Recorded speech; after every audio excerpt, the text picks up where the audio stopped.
little bit later than I'd wanted, admittedly, but here we go. Just gonna give it a few minutes for the chat to get caught up. I've got to get my tea, 1 second.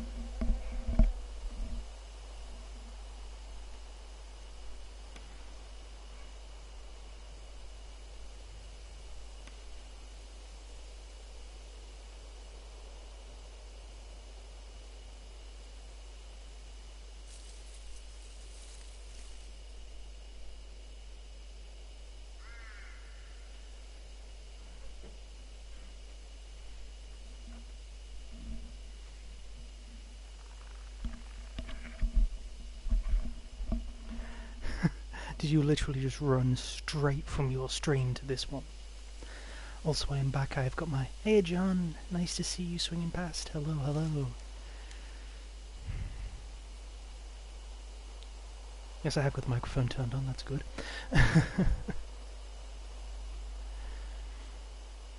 Yeah, just waiting to see how things turn. I'm just going to give people a few minutes to join in and swing around if they want to. But tonight is technically on technicality, this is the last, in inverted commas, night of Deathmark. Well, the last weekend of Deathmark. Hello there, local Dooter. This will be the last night of Deathmark, but it is not really, because there's another DLC case. So this weekend is finishing up whatever the story of Deathmark is, and seeing where the DLC will take us afterwards, but... from what I've heard, the DLC case is like a standalone case that you need to have done the good ending in order to be able to unlock it. So I'm just going to chill for a little bit and let everyone get all caught up. Nice to see you all here, by the way. Very sorry for the late start. Unfortunately, my family were arguing, and I didn't really want to have that screaming down the microphone while I was trying to do my wonderful spooky ASMR skills. And drinking tea. They won't, I am.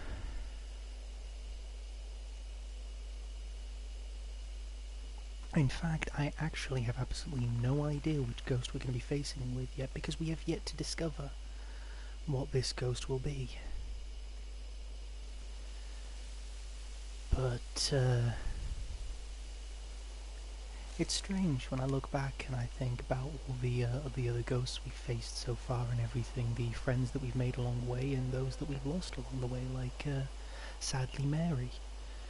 I wonder how many more people we could have lost. I mean, well, theoretically speaking, we could have lost everyone. We could have lost Sho. We could have lost Moe.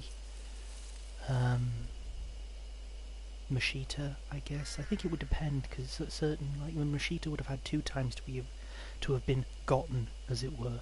No, he wouldn't, now that I think about it, because you had to have a child with you to face off against that first ghost, so Mashita could have survived that one, but if you got him with you, it would have been 50-50 as to whether he survived going up against Shimio, who is occasionally making little cameos here at this moment in time. Hello there, Ildre, nice to see you there, thank you for coming by. The Chewing Bride, it would have been Christy, or who was the one that we did have there, Shimio at the background there. It would have been Christy or the small girl who so far to this day still is the one that's got the most psychic abilities out of all of our partners that we've teamed up with.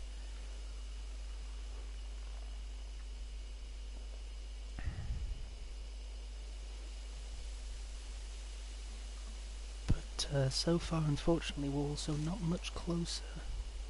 You're going to do a thing. What are you going to do a thing?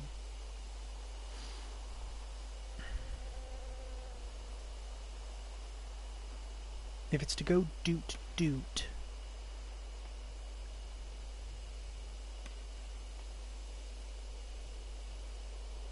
Synchro may yell at you, why will he?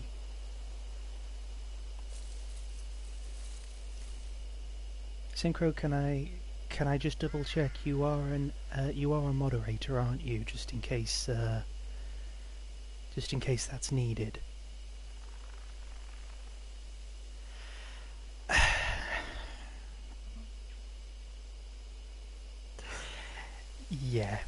Dude, thank you very, very much, local Duta. Thank you so, so much. I really appreciate that. I do believe that puts you so far for this stream as our top two. Thank you. Honestly, I do mean it. That means a lot to me. Thank you. I know I may not sound like I'm much, but honestly, like I've been suffering from a first time purchase get 30% off, so I figured can I get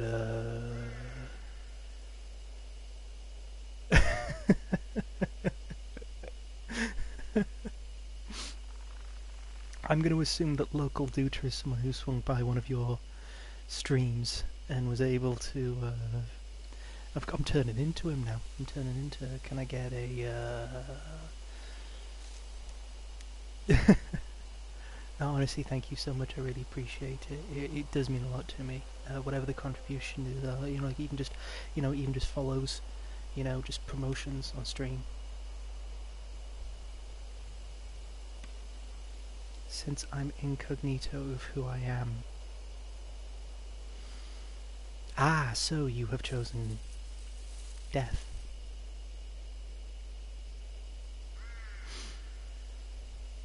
I see. Well, we'll see. Well, so one of the things I did do, thank you very much, by the way, but just getting quickly back on track with Deathmark. One of the things I'm going to be doing is I'm going to go for the good ending this time around, because once we've got the good ending, if there's any surprises that jump out, if there's anything, then at least we've got the good wholesome ending of everyone lives, or at least it's not going to be ending on a downer, as it were, and at least it opens the doorway to the DLC chapter that I'll be doing. Because I figured if I do the normal ending and I let one of the characters get killed off, then, tomorrow it'll end on a bit of a downer, and I'll have to... Oh yeah, no, it's such a pain in the backside. It's one of the main reasons why I have to stream at the time that I do, because, as I've said before, I don't want people walking up and down and stomping around and just walking into my room. Like this, last night I went to bed at 6 o'clock in the morning, but I didn't go to sleep, so I was...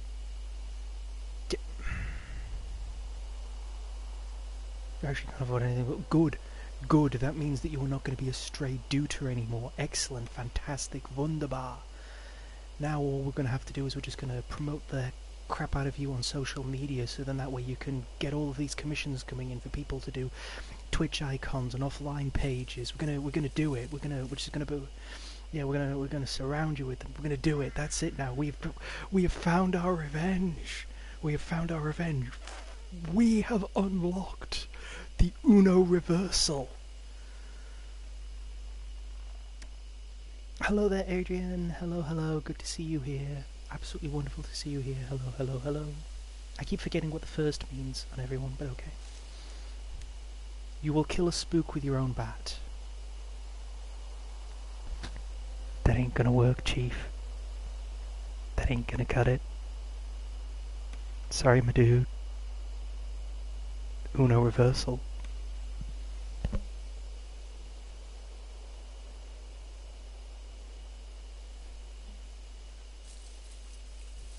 Activated my face down mirror force. Playing Uno reversal.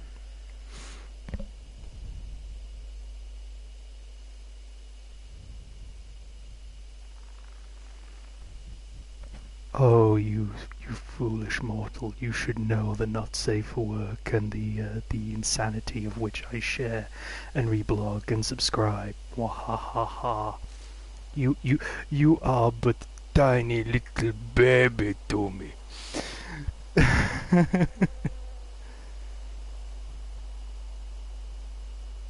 Nah, I just mostly reblog from a bunch of people that do things like Fortnite artwork. So, I mean, like, those kind of weirdos.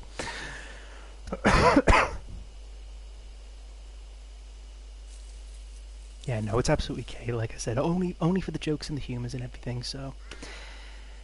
Here we go. Like I said, I will be doing the good ending, so then that way tomorrow, which is when I will be finishing up. No matter how long it takes, I will be finishing up Deathmark, the main story, not DLC.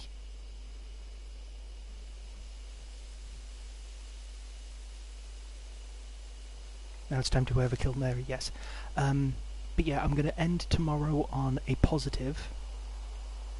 Alright, I will be ending it on a positive of doing the good, happy plus ending, and then next weekend I'll be doing the DLC.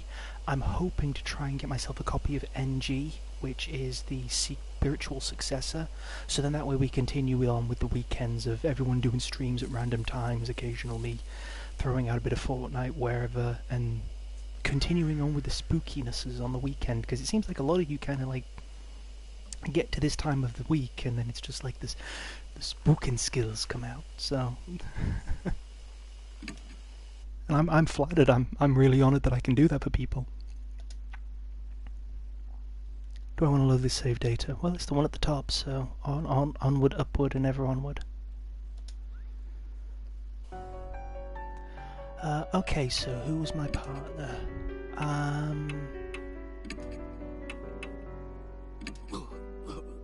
Okay, I know I partnered up with Hiro, but I want to partner up with Damon because he's the one that was talking to us last time, I remember, about the... let me just double check my notes. Cannon Soldier. Yasuoka, that was the old lady, sent a new mark bearer, Damon.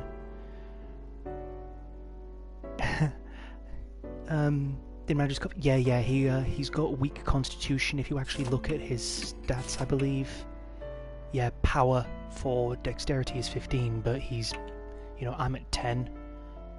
So when you actually look at it, he's, you know, he's more intelligent. Spirit power's like through the floor, and you know, so he's not bad, but he's just kind of sickly. So I'm just trying to get myself caught up to remind myself where I was. So Damon was the one that called us here, and what I've learned from the past times that we've been doing this is that usually you team up with the first person. So yeah, no, I think he's like Christy in that, like, you can't use him for the boss. He's not going to be able to do the boss. So okay, off we head to South Alley then, I do believe.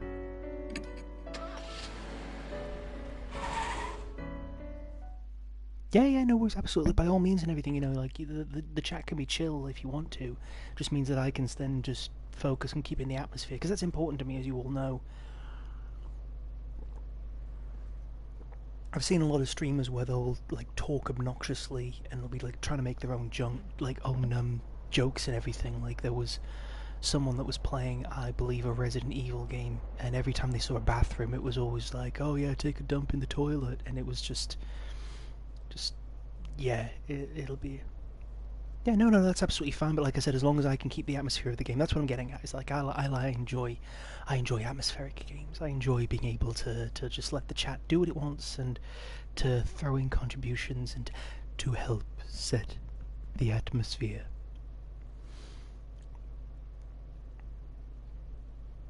We reach M now South Alley. I think that might be a mistranslation somewhere, but I'm not too sure. Like the North Road, it's silent and empty. It's hard to believe a lab entrance is on a residential street like this. In any case, we should look around.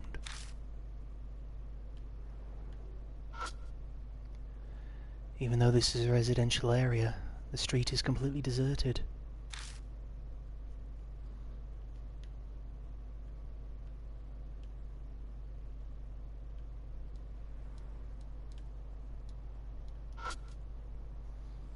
There are traces of the name of the store up by the roof.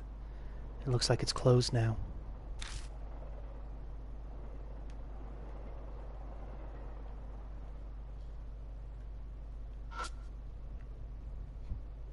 Okay, so we're in The Shining now.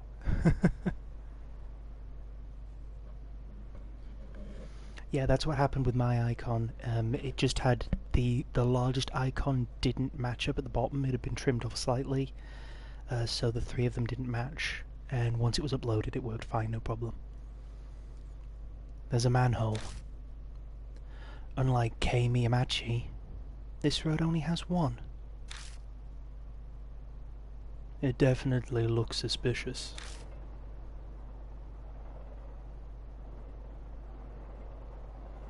The manhole lid has a place to grip it, just like the one at Kei Miyamachi. This has to be it. Still, this is strange. Why doesn't the public have any idea about this underground shelter? You'd think the sewer department would at least. A reasonable conclusion.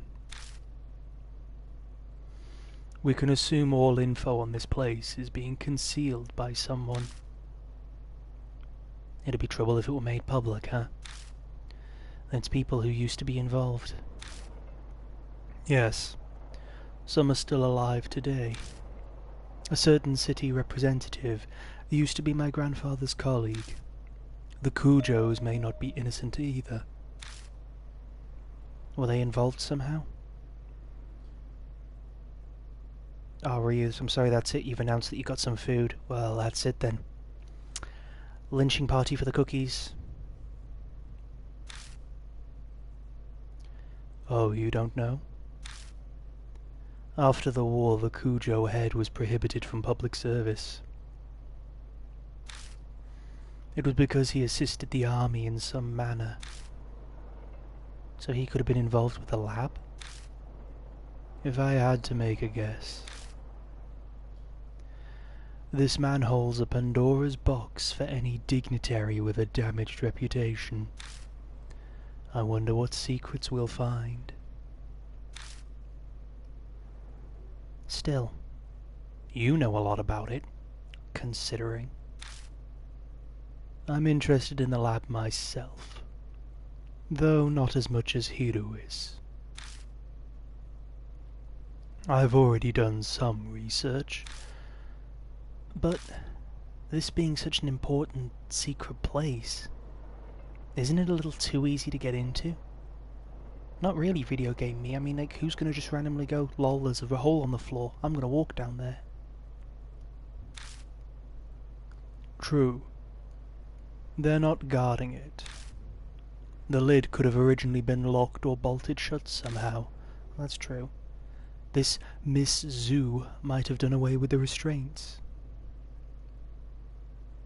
That's actually a very good point. She wasn't in her right mind after all. She was in lots of animal minds. Ugh. When I lift the lid, a musty smell greets me. Ugh. This smells familiar.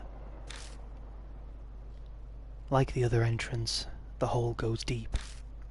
Thankfully, there's a ladder here too. This reminds me of when I was a kid. Let's get going, Yashiki.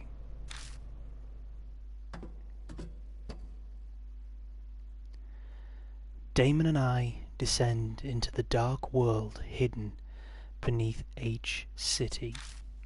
What awaits us down in that darkness? Will we find the truth we're seeking? Or a hell smeared with blood?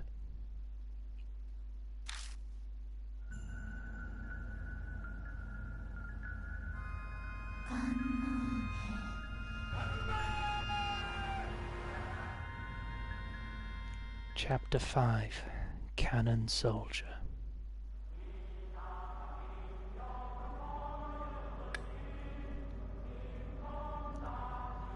The sight that greets us at the bottom is the same as what we saw at Kei Miyamachi.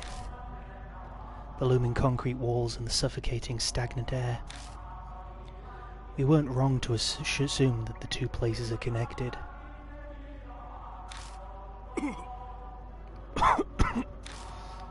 This is not a place someone with bad lungs like me should be.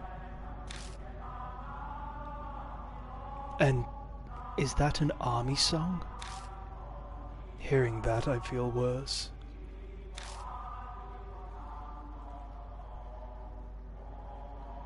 Now, Ria, what's going to happen is if you tribute one of your other ghosts that's on your side of the field, it'll inflict 800 points of damage to your opponent. It's been 50 years, so there's no way a radio or a phonograph is still playing. Something supernatural has to be at work. It's so easy to fall back and blame things on the supernatural now. I've gotten too used to this occult world. It is kind of funny when you sort of like are in that mindset, believe me, I can say that from experience, is that like you start finding yourself talking about past events that if they'd happened recently you'd be thinking, oh my goodness, that's horrible and that's terrible. But there's the ghost of Glam's Castle, who is a woman that is usually seen as a spectral entity pointing at her bloodied mouth, who got her tongue cut out sometime in the 1400s or the 1500s. If that happened nowadays, it would be horrifying, but in the occult world, you kind of just find yourself referring to these things. Or one of the many ghosts of Pluckley. There's the Screaming Man, a clay pit worker who was buried alive when a wall of clay fell on him, and his scream is still said to echo over the area where he was buried. So,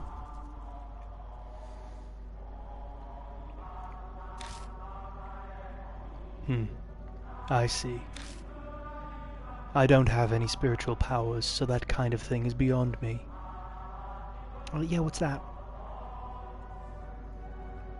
If I can have a request, I will do a request.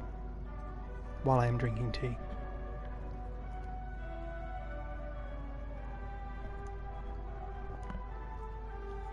If you want me to, yeah, by all means. If someone wants to hear me just like if someone wants to hear me talking about the supernatural and the occult and everything, by all means, I'd love to do that. It's something that I've been into ever since I was a young kid, and and like the various amount of hauntings and such that I've like researched and everything.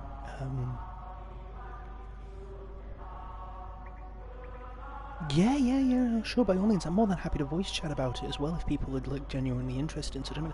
The important thing is that like people have asked me and they say, do you believe in all that kind of stuff? And it's the old Spooky Mulder line from X-Files. I want to believe.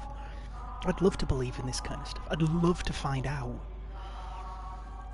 Do you know what I mean? I'd love to find out that like the supernatural and ghosts, because I've seen things that like before we get into the big story and everything, I've seen the ghost of my grandmother passed away. My great grandmother had passed away in 1995, and my grandmother was living with us at the time. Well, we had an attic that had a storage room in it. There was like a playroom that me and my sister used to go up into. And the funny thing with those railings was that if you pushed the ladders up too high, they could slip off the guidance rails, and then it just became like a loose set of ladders. And like I'm trying to think how old I was. I'd have been about like 11 or 12 at the time.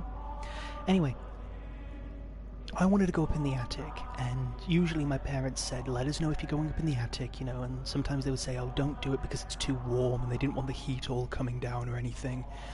Like the warmth coming right through the house in the middle of summer, because it would be boiling hot up there, and it would turn the whole house into a sauna. So I can understand it in hindsight why they'd talk about that, and why they'd say, let us know beforehand.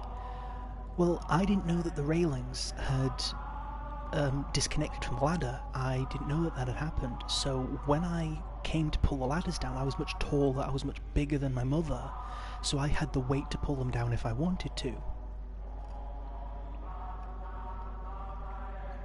Well, I was trying to think. She passed away in...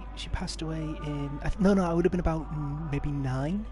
Maybe 9, I don't know. I'm trying to think. No, it would have been about that. No, because we'd been living there for a while at that point, so it was about 11. That's right. Okay, Boomer, try your engine now. Tug's reference, because there's a character called Boomer in that. Anyway, I was trying to pull the ladders down, and they'd come off the railing. Well, they wouldn't move, because they were just lying on the floor. There was no guidance rails to help them slide down. So I was about to put more weight into it, and I heard something say no, and then my real name. Now, I went over the railing, I walked down to where the staircase is, thinking that maybe it's my grandmother who was still alive, my grandmother that still lives with us. I thought maybe she had said something, and I thought maybe, because sometimes she has that way of hiding around the corner, and she'll shout up the stairs, and then you'd look over and see her there giggling, because she managed to spook you. But she wasn't. She was all the way outside, sweeping the floor outside, I think it was. And so I knew I was in the house by myself, and then when I turned around and I went into my grandmother's room, I literally just, from where I was stood on top of the railing, I turned around and I looked straight at the chair in the corner of my room where my great-grandmother, that was my used to be my great-grandmother's room, and she was sat there looking at me. And she didn't smile or anything like that. She just was sat there as I remembered her, and then just faded away right in front of my eyes. It wasn't like I blinked or anything. It was kind of like when you touch water and you see it ripple and it distorts, but it was like it was reality that I could see changing, and she was gone. Well, that obviously, made me like go a bit wide-eyed, and I put the hatch to the attic up, and I didn't think anything more of it. I couldn't really turn around and say to my family what I just experienced. When my mother tried to pull the ladders down, she didn't know that, this was a few days later when she tried to pull the ladders down. The ladders fell, but they landed in such a way that, they completely collapsed. They fell straight down the hatch, and I'll always remember looking at it, that right where she fell, because they fell on top of her, but right where she'd fallen, the step, the bottom steps of the ladder, I don't mean the steps that you step on, I mean the side steps, the ones that you actually put on the floor when you're leaning a ladder against the wall, one of those connected with the floor hard enough to crack the wood, and it was literally about an inch or so above my mum's head. I did the maths and I looked at it because I figured out my height comparison to my mother's. That would have landed directly on my throat and gone straight onto my larynx. So that would have killed me. There was no way, or if it had damaged my vocal cords, or if it had damaged my throat in any way, I wouldn't have been able to breathe. And it was just the fact that, because with my height difference, if I'd done the exact same thing that my mother had done when the ladders collapsed, it would have killed me. And I was already into the supernatural before, but people would say oh, well, clearly you were looking for the supernatural. It was in my own home. I hadn't started doing my ghost investigations at this point. I hadn't started looking for them. Oh, well, you had her in my mind. I hadn't thought about her for a year or two at this point when she passed away. We loved her, we had photographs of her and everything, but she wasn't someone who was prominently in my thoughts. And of all people, why her? Because people would say, well, what about me? My mother always talks about her father, my grandfather. He passed away 10 years before I was born. If my mind was trying to make something up that was trying to tell me who it was, it would be that I saw him. But I didn't. I saw her. And she didn't like my mother that much. She was a bit harsh on my mother. She was a little bit harsh on my grandmother, but she always had a sweet spot for me, and she'd always treated me nicely when I was a kid. She never said anything nasty to me, and she never said anything nasty about me. And I just thought that was just something that when that happened, it just kind of I want to believe that there's more. When you have an experience like that, it just makes you think, I want to see more. I want to know that there's more out there. So when I see when I read up on all these ghost stories and everything, all these different religions and beliefs and creatures around the world and everything, it's funny how you look 1,000 years ago. People were talking in different regions about creatures that are very much the same. You look at the Irish Dullahan, which is the headless, if you've ever seen Durara, Celti is a Dullahan, and Lala from Monster Masumi, she is a Dullahan, and you see those kind of creatures running around. But then you'll see them being referenced in Aztec lore as well, years and years ago before they'd been written.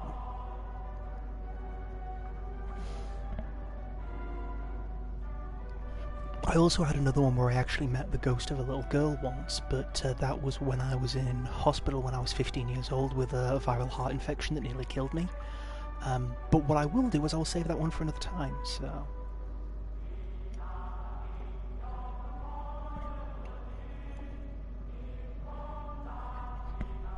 Also, shameless plug, that if you ever get a chance, I've got a YouTube called Spirit Radio. Every single one of those stories was written by me personally.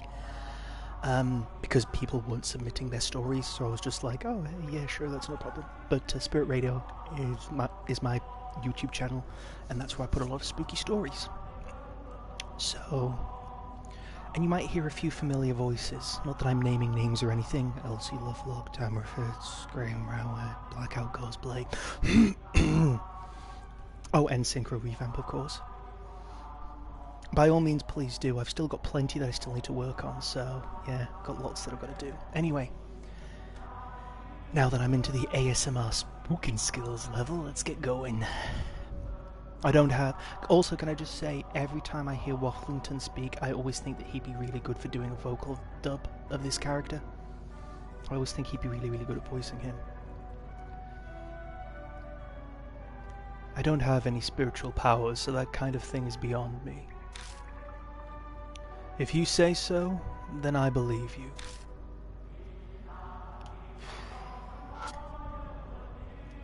It's a bloodstain. There's an area within the stain that is a lighter colour than the rest. I run my fingers over it and realise that something is stuck to the floor. I keep scratching at it until it starts to crease and I manage to pull it up off the floor. Found a worn-out talisman. Good start already and going strong. When I pick up the worn talisman, I feel warmth flow through me. God's soul power. I always like to think that these talismans look like the paper talismans that are used by Rei Hino from Sailor Moon. You know, I think that's pretty neat to try and imagine.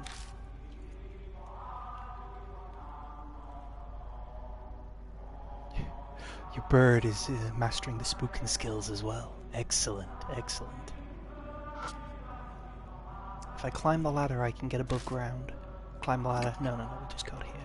Okay, so... I'm trying to remember if this is set up very much like the one we had last time. Let's go down the weird path. Oh, nice, a dead end.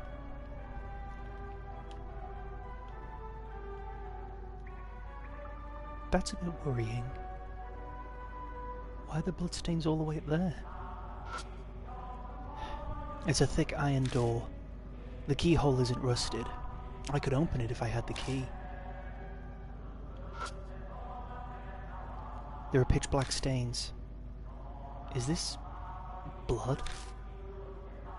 Seems so. Still, there's entirely too much of it. It's like a blood bag burst.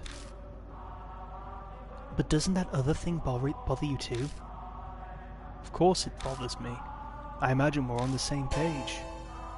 It looks like something was posted here. There's a clearly defined clean space on the wall, as if something had been there. It looks like it avoided being sprayed with blood because something was originally posted here. Some kind of poster or bulletin? There's unfortunately no way to know. The stains seem to be old blood. It cracks and breaks off into flakes when I run my fingers over it. So what did your burp do, by the way? I'm curious to know now.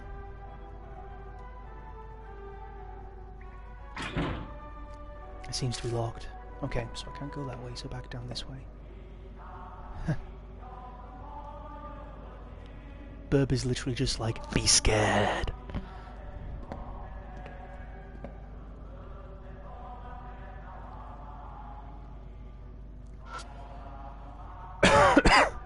There are pitch black stains. I open my eyes wide and stare at the white space that might have been a poster. I only end up drying out my eyes. The stains seem to be old blood.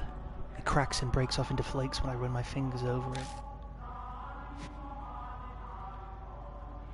I will say this that's quite bold. This looks like an emergency light.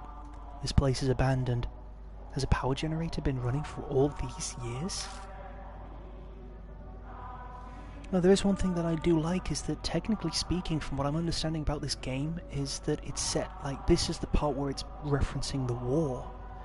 And honestly, for Japan, they get really taboo when it comes to that kind of stuff, like World War II references and everything.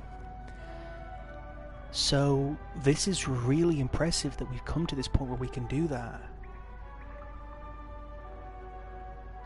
A trail of blood leads to the ladder at the entrance. Was someone trying to escape? No, if you remember correctly, this is I think this is a different area of the facility, Synchro, because the one we were at with the floor had tons and tons of manhole covers on it. That's where we saw Miss Zoo. This one only had the singular manhole cover, but it seems as though they're following the same kind of basis. Because if you remember correctly, there was only two ways backwards and forwards we could go, because there was the iron box, which had the notebook in that smelt.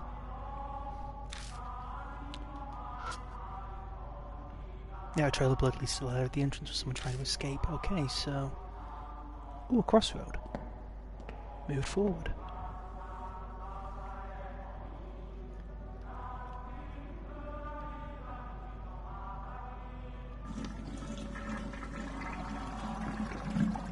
Something flows swiftly down the pipes.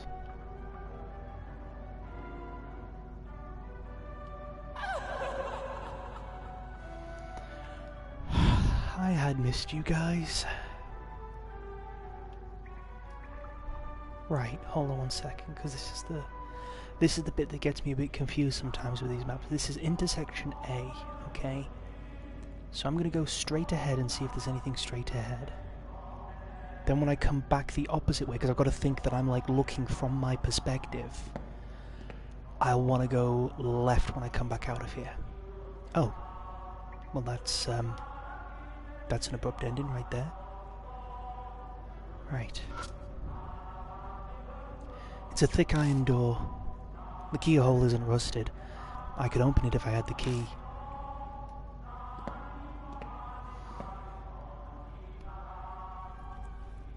They found out that he had macadamia nut cookies, that's it. Yeah.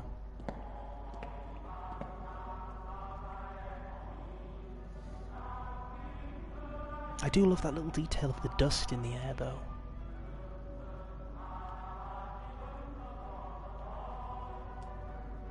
I wonder what this is. Is this supposed to be like a war song or war chant or something? The dried blood has blackened on the floor. There's quite a lot. Whoever left it probably died. Okay, but if they did, why aren't they here with it?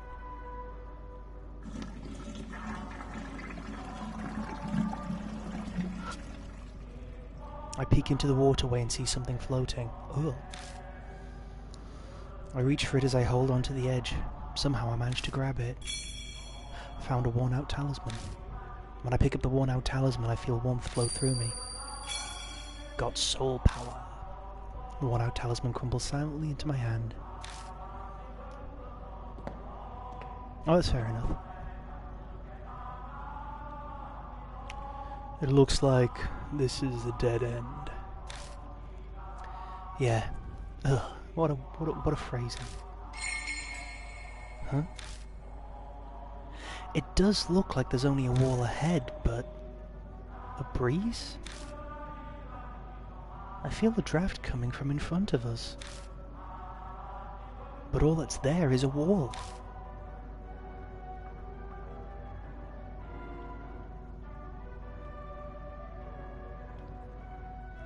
There isn't even any area for me to check out.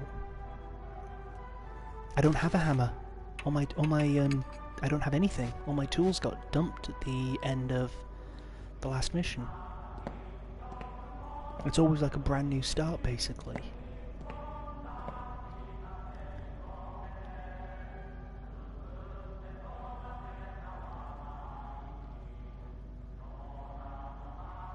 I get the feeling I'm going to be finding a few of these.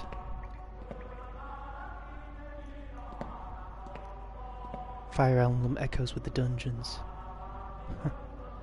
Okay, another doorway. Right. There are pitch black stains.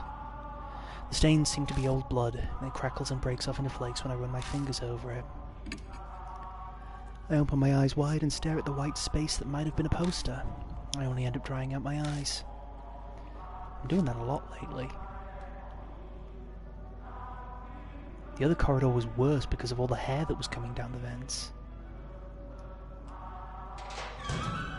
Oh, it opened.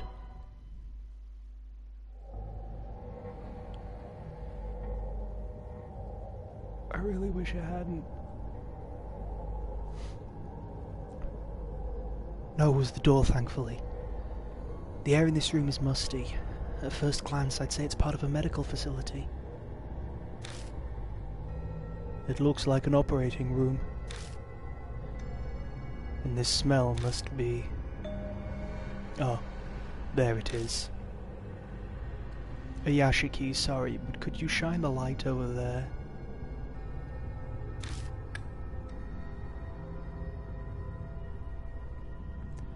I shine the flashlight as directed and find a corpse. Damon crouches down and begins to study it. Whoa! It's pretty old. You might be better off having an archaeologist or anthropologist look at this. Damon skillfully examines the body. When they're done, they stand up again. As I suspected. They're dead.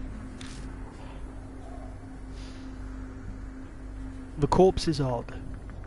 Extremely odd. The cervical vertebrae is severed. Wait, that's your neck. Apt when you think about my own ghost story earlier. But the cut's a mess. Some kind of small-bladed object did it most likely. Well, that doesn't make any sense. If you're going to cut off a head, it's usually something large. It's not anything small, like a scalpel would just be blunted if you tried. Oh, there we go. Though it clearly wasn't cut with a surgical tool. I cannot even imagine why anyone would do something so cruel. The head was severed with a tool, huh? It's too old. The corpse isn't enough. Someone should have left behind records. It might be wise to search the room. Yeah, good idea. New info was added to the spirit file in the lab.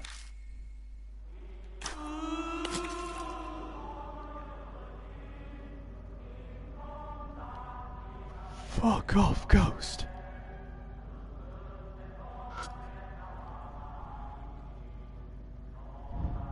It looks like it's been a number of years since this person died. The dried skin gives the appearance of a mummy. The cut by the neck is jagged. It must have been cut with some kind of tool.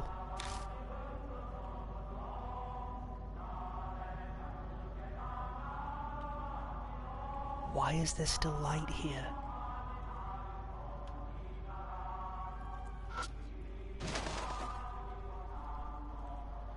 Nothing's inside the metal cabinet.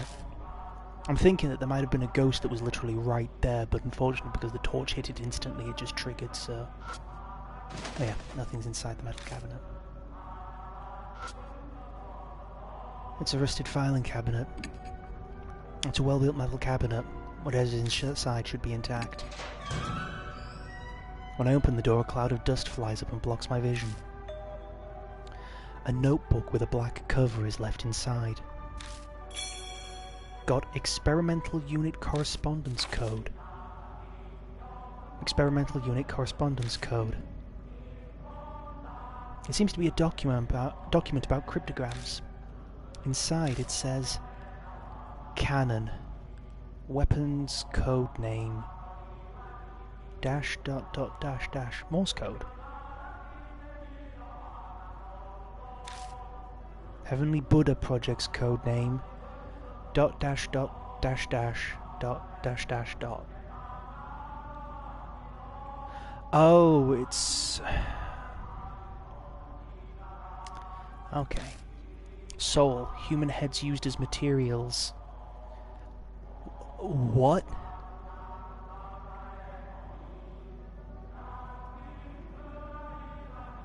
Dash dot dash dot dot dash. It looks like Wabun code. It's similar to Morse.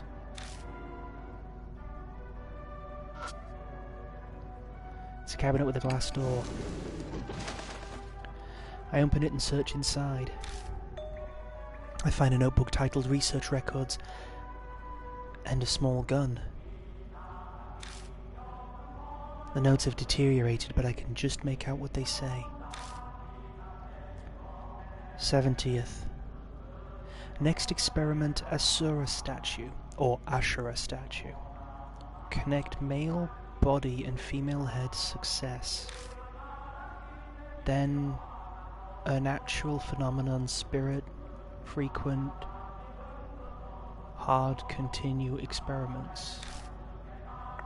That's all it says. Got research records too and palm pistol. It seems to be a record of the experiments performed here. How fascinating.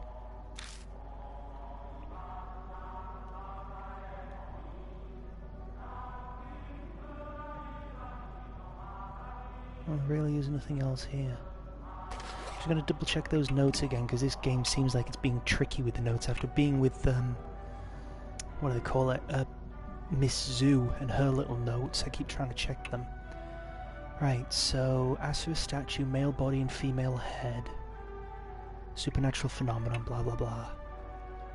A small palm-sized gun developed by the Army for self-defense. A number of unsolved issues, such as only holding one bullet and its unreliability, caused its development to be cancelled.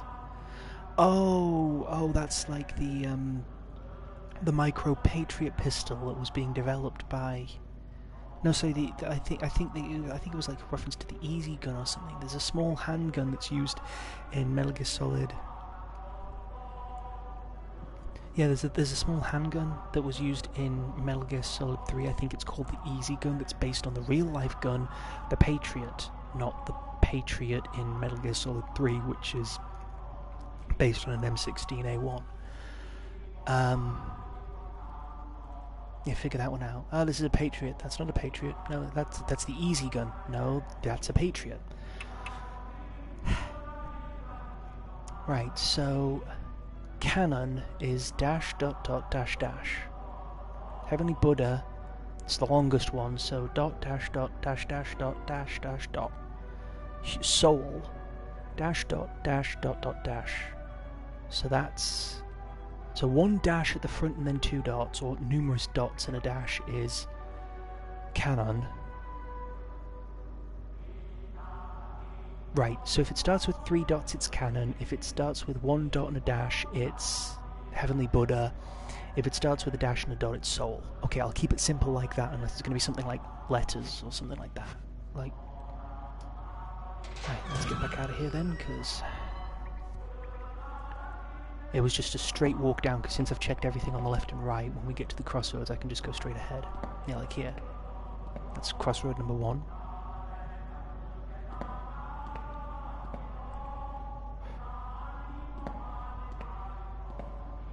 One thing I'll give credit to this game for, this music isn't that obnoxious.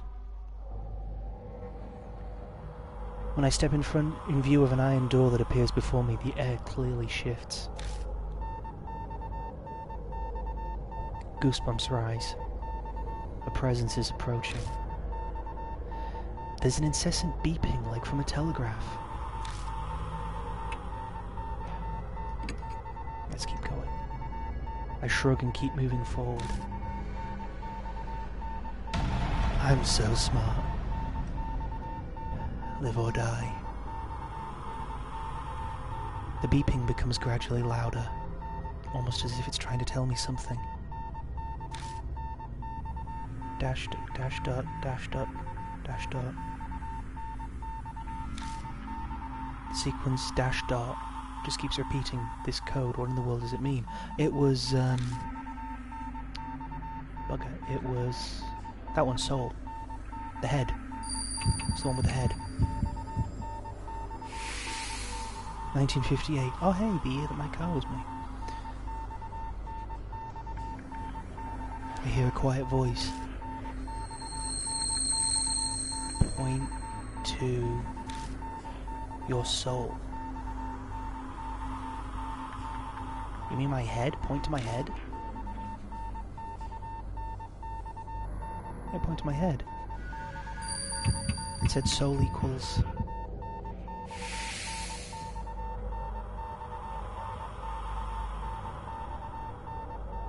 I think Miss Zoo spoiled me at this point, because I'm too used to just being like, read note, do a thing, keep an eye out in case a thing comes up.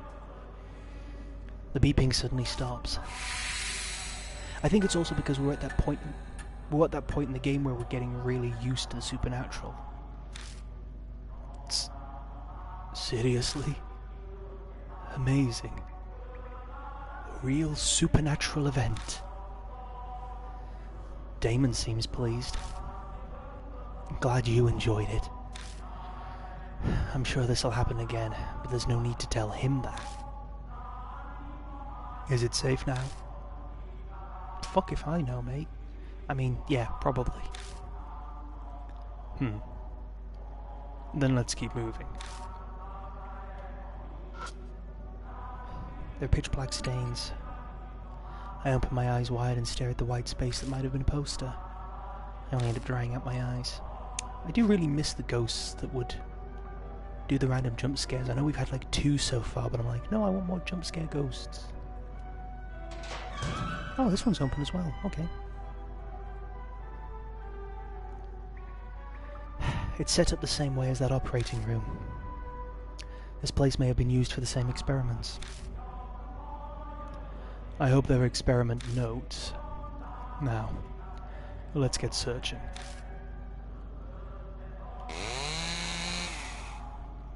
What the fuck?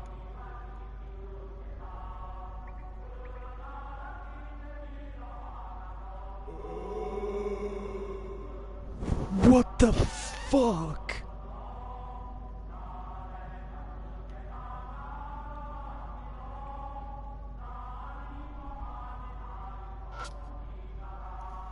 It's a cabinet with a glass door. I open it and search around.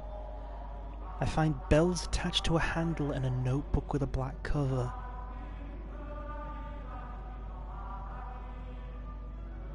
Bells attached to a handle. That reminds me of a Yu-Gi-Oh card that was used by Ishizu.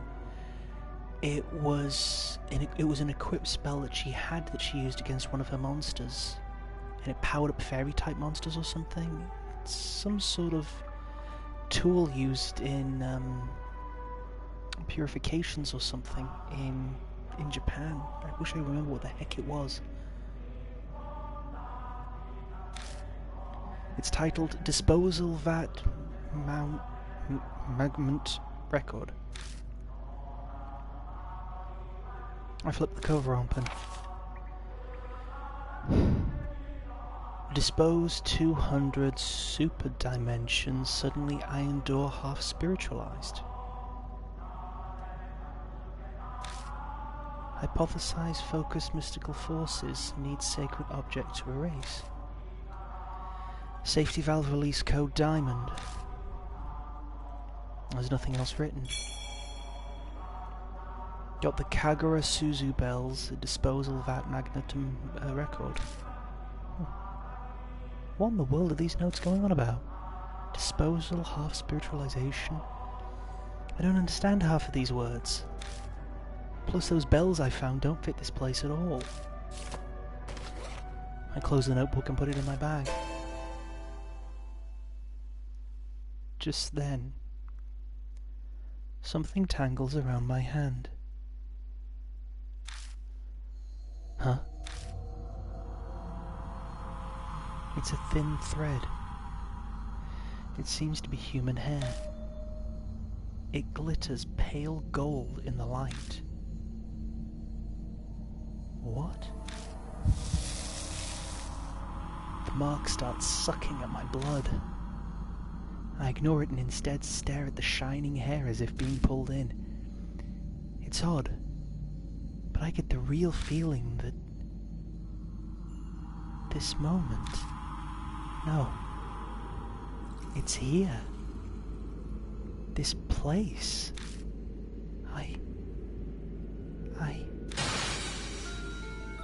I've been here before.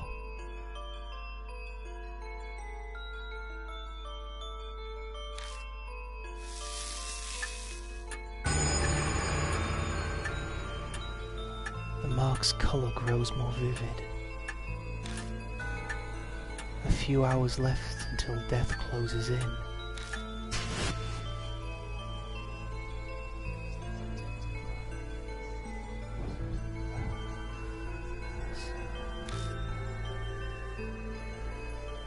Someone mumbles right next to me. Wait. That's not someone else. That's my own voice. Huh? As I thought. It's here. The words pour out from deep inside. I have absolutely no knowledge or control over them. Memories that aren't mine, words and feelings I couldn't possibly know are falling from my lips. Check the disposal vat. It must be behind that wall.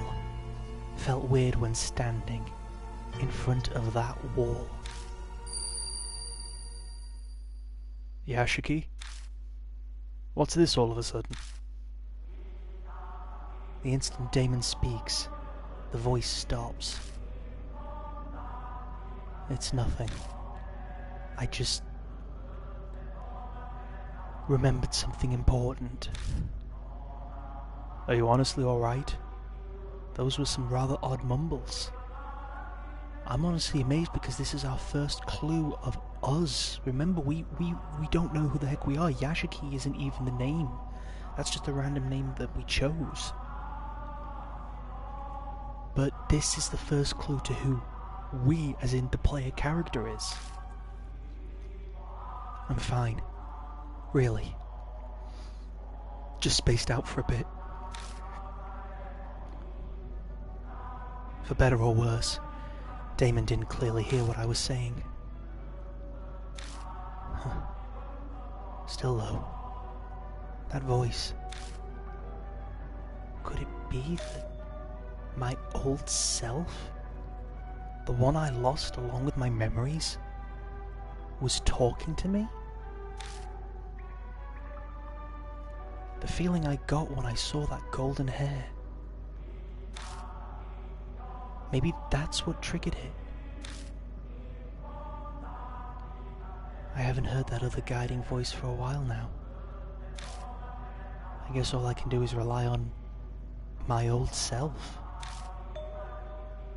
The disposal vat beyond the wall. The voice said to find that.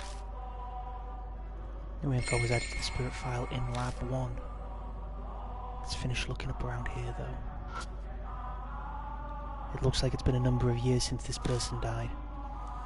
The dried skin gives the appearance of a mummy.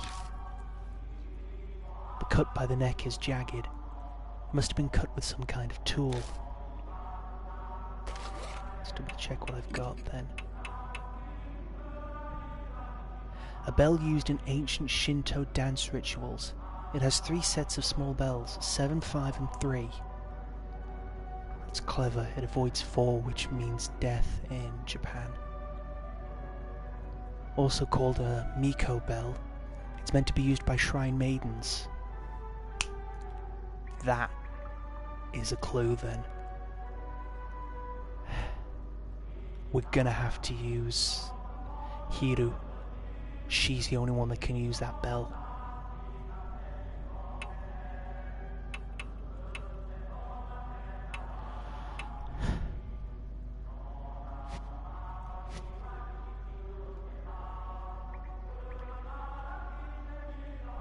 Japan's very specific when it comes to the spiritual belief of women and their role as both priestesses and shrine maidens.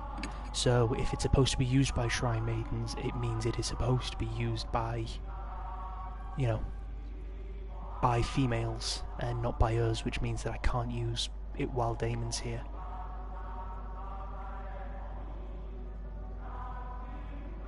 Collectively groaned at what? Some of the doors are open, most are locked tight. It's a metal cap. Oh, because I've got to use... Yeah, Hiru's existence. Okay, Hiru, I will tell you what. I will let you come along, I will let you join us, as long as we can dress you like a Miko, complete with the red trousers and the white top, just like something out of Sailor Moon. You're not going to argue with me on this, because I am the one with the baseball bat. Okay? Okay.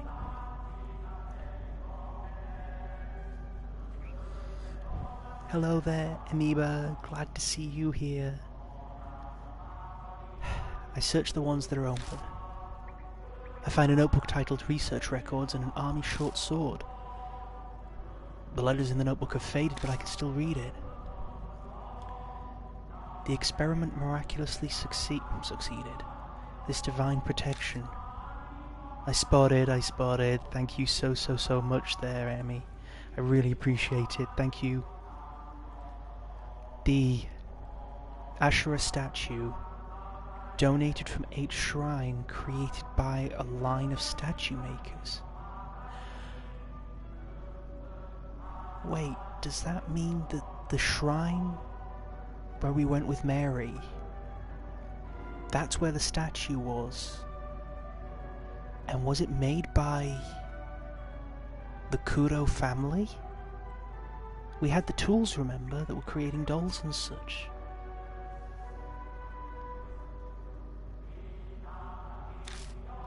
Using chisel donated by the same family, you severed... Oh, that's what it was. It wasn't a surgical tool, it was a chisel. Tool together becomes the key, finally our dearest wish. There's nothing else written. Got research records 1 and a projectile short sword. It mentions a chisel. Does it mean those used for sculpting? Yeah, most likely. It's hard to believe, but did they actually use that to sever their heads? It's unbelievable, doing something like that.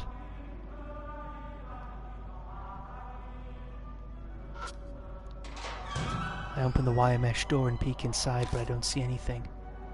I go to close the door and see a paper stuck to the backside. Found a worn-out talisman. When I pick up the worn-out talisman, I feel warmth flow through me. Got soul power. The worn-out talisman crumbles silently in my hand. Yeah, and I've already checked that. It looks like it's been a number of years since this person died. The dried skin gives the appearance of a mummy. The cut by the neck is jagged. It must have been cut with some kind of tool, but now we know that it's a chisel. Alright. The light bulb is flickering weakly. It's not piss, it's comforting support from people like yourselves.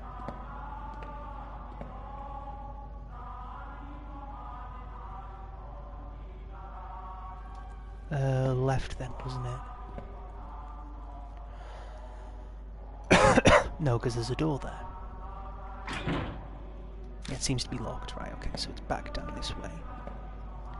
And from here it's left. So I'm just trying to think, because the map doesn't point to a north or south, it points in the direction that I'm facing. That's a little bit disorientating. The dried blood has blackened on the floor. There's quite a lot. Whoever left it probably died, and isn't there anymore. We go north at the intersection and...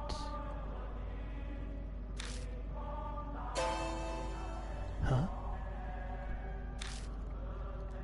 An outline of a door is flickering faintly in the wall ahead of us. Hey! Look at that! Huh? What? Are you seeing odd things again? Huh? You can't see it? Unfortunately, no. Looks like Damon can't see the door. Oh, that's the spiritual. My mouth begins mumbling words that I don't recognize all on its own. Oppose the spiritual with spiritual. If you touch it with a tool that honors the gods. The flow of words out of my mouth stops. Touch it with a tool that honors the gods. The only thing I can think of is if we use the shrine bell thingy.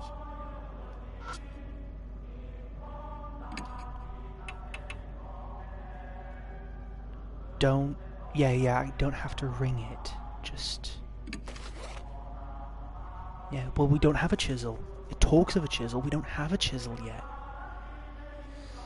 I take out the Kagura Suzu bell.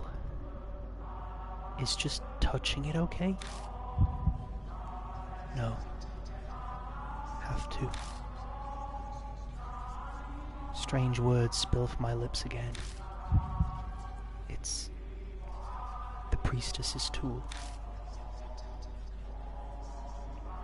If a man displays spiritual power, it'll be destroyed. So touch it silently. All I have is questions, but I've no choice but to trust the other me. At this rate, I wouldn't be surprised if the other me was Yami fucking Bakura. We've got fucking ghost dolls, we've got demons, we've got fucking chisels, and, you know, now we're having to trust in this other person.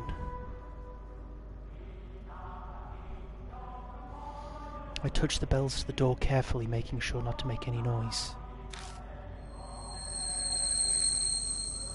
The power of my stand, Dead Man's Party. The next instant, the door physically appears. What? Wait, I'm not hallucinating, am I? I'm completely shocked. What magic did you conjure to do this? It just felt like it was the right thing to do. But I stare at the door.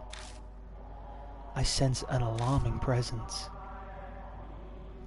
According to my own voice, if I can call it that, the disposal vat is beyond this door. I found some documents about it in the room with the operating table. It might be good to look through those.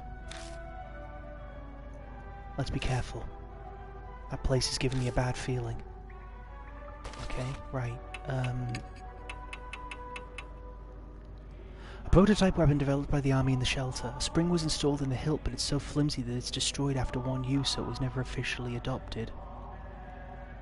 Oh yeah, I've seen those, or it's like a spring-loaded blade. They had that as a weapon sometimes. Research records. The Ashura statue, donated from H shrine created by the line of statue makers using chisel donated by same family, severed head, two altogether becomes the key, our dearest wish. Expose 200 super dimension iron door, half spiritualized, hypothesized mystical forces need sacred object to erase. Safety valve release code diamond. Yeah, I honestly love the soundtrack. I'm going to try and see if I can find it, like, separately on CD or something, because I love this soundtrack. We are now no longer in the map, as it were. Well, this just went from 0 to 1000 quite quickly. I push open the iron door and we head inside.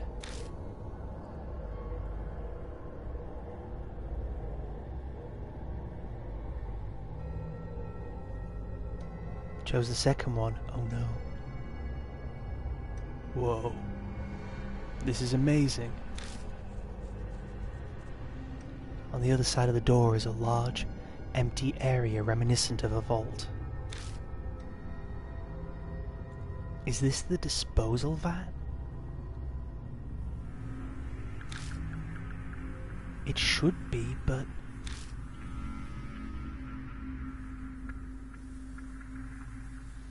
Oh guys, hold on one moment. The chat has frozen on my end for some weird reason, so... give me a moment while I just try and bring that up.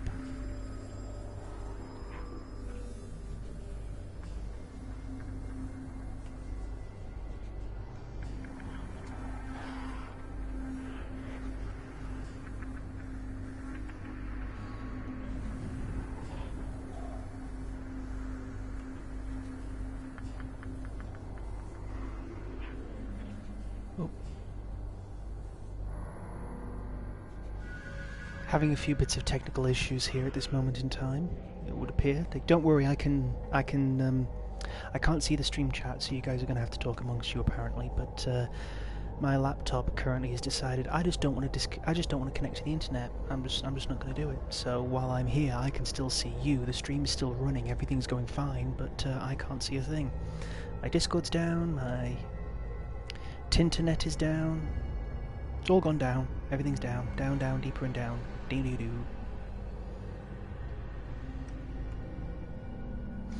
So, while I'm waiting for that to decide to sort itself out, I'm going to...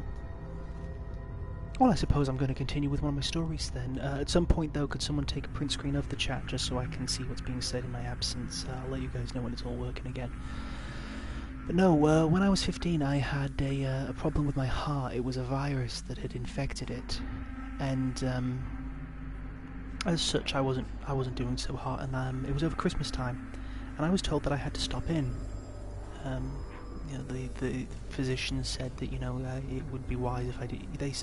His exact words were, "You can take him home today, but you might not have him for Christmas." And this was like 4 days before Christmas time, so it was kind of a bit of an eye-opener at that point. Nevertheless, I basically had, like I said, a viral heart infection, and I went to the bathroom, and as I came back out and everything, there was a small pale girl on the wards, and she was crying and she was upset, and she said that there was a strange man in her room. Now there was lots of little wards and everything. I was one of the youngest ones. I didn't even know there was a kid on the same ward that was younger than me. And a lot of them were older. I felt very, very lonely, and I felt very, very isolated, because they were all like people in their 70s, their 80s, people with serious heart defects because of their age. I was the only one that was there because there was something actually wrong. So I went and talked to this girl. I just, hey, hi, how you doing? Are you okay? Because she was very teary and everything. And like I said, she said there was a strange man in her room. And I thought, well, I figured it was one of the residents that had walked into the wrong room. It's something that happens, like people with dementia, people get themselves turned around and everything. And so I just sort of walked with this. She gestured to her room, and I walked with her. And I go into this room, and it's brightly lit. It's all like it's a hospital room and everything like that, with all the lights on and everything. There's an old man there, and I say to him, "Excuse me, sir." And he's laid there, sat upon the bed sheets. He was in his pajamas and everything. And he frowns and he looks over at me, and I could tell that he's not, he's struggling to realise that there's someone there. And I said to him, I don't think you're in the right room. And he got very, very angry. He got very, very upset. This is my room. He ranted and he raved, and he decided that he was going to kick up the fuss, and he pushed the button, to call for the nurses and everything, and they came through. And they came to the ward, and I said to her, no, this girl said that he's walked into the wrong room. And I was stood in the doorway. So the girl who had gone in before me couldn't have left. There was nobody else other than me and the old man and the nurse that just came in. There was no sign of, that little girl. So, obviously for patient confidentiality, they couldn't tell me and turn around and say, "Oh yes, we've seen someone. Oh yes, we've seen someone. We've seen, there's something strange there or anything." But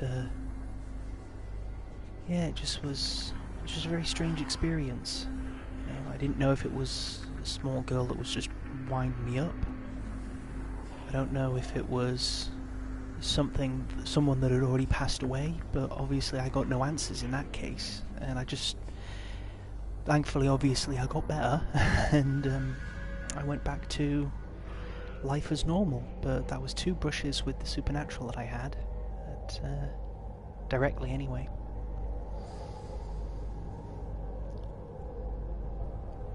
And the chat has decided to resume working again, so thank you very, very, very, very, very much.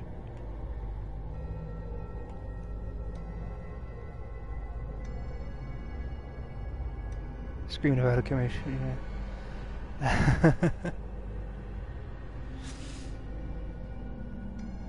The second he can see us, the second we say it's all fine. But yeah, I'm big cry. Oh, bless you. Right. Back onward and ever upward now that the spook story has been shared. It's not quite what I expected. Something's on the ground. Looks like a sword. Another sword.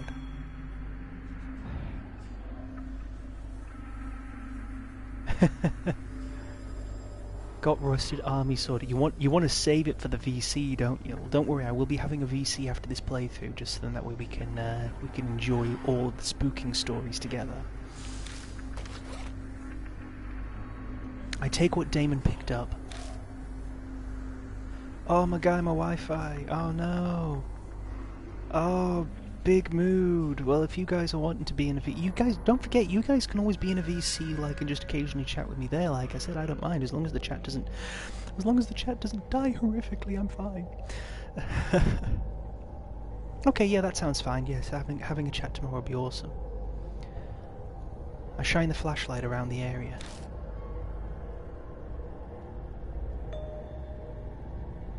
Are these heads of Buddha statues? The shrine, where there was an absolutely shed load of missing heads from Buddha statues.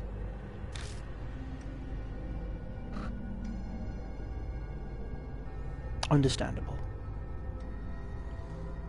They're just kind of scattered around. This might be a garbage dump. Just then... Huh? A sound echoes off something heavy moving, and suddenly the room is lit with a pale light. I have a rather bad feeling. Let's get out of here for now. I tried to open the door to get out, but... What? It's locked. Impossible.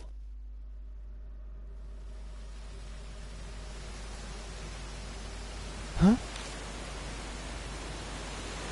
A cutting coldness invades and envelops my feet. My head snaps up and I see water pouring into the room like a giant waterfall. This is the disposal vat. Water? It's ice cold. A polar bear swim is not something I ever wanted to do. He quickly rises to our knees. I can't even feel my feet anymore. Water underground? We have to get out of here. We'll die of hypothermia.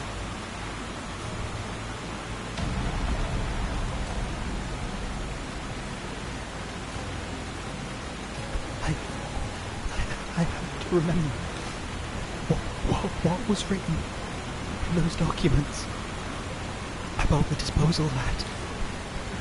All I see near me are the Buddha heads.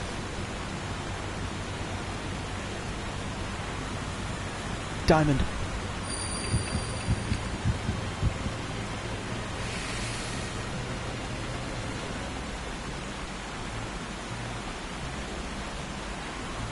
I touch the Diamond Arhat head.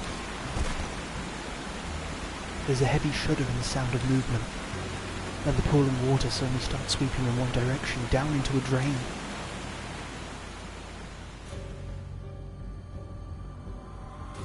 Whoa! It's pulling us in!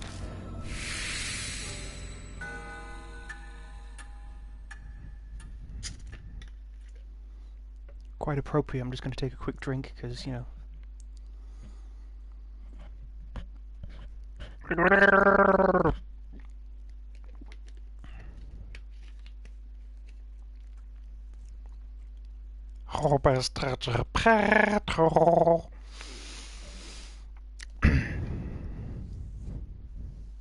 When I open my eyes, all I see is darkness.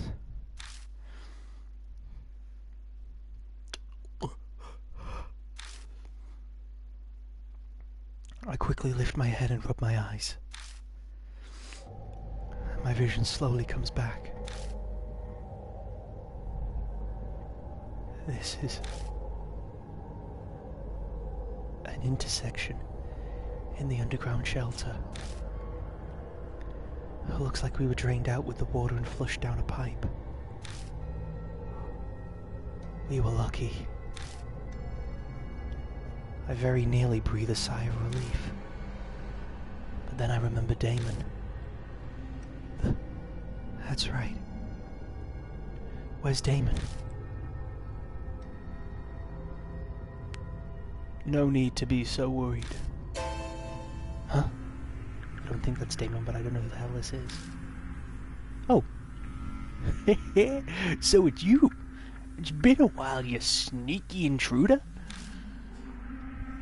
It's that old man I met in the passageway beneath Manhole Street. I tried asking him about Damon, but...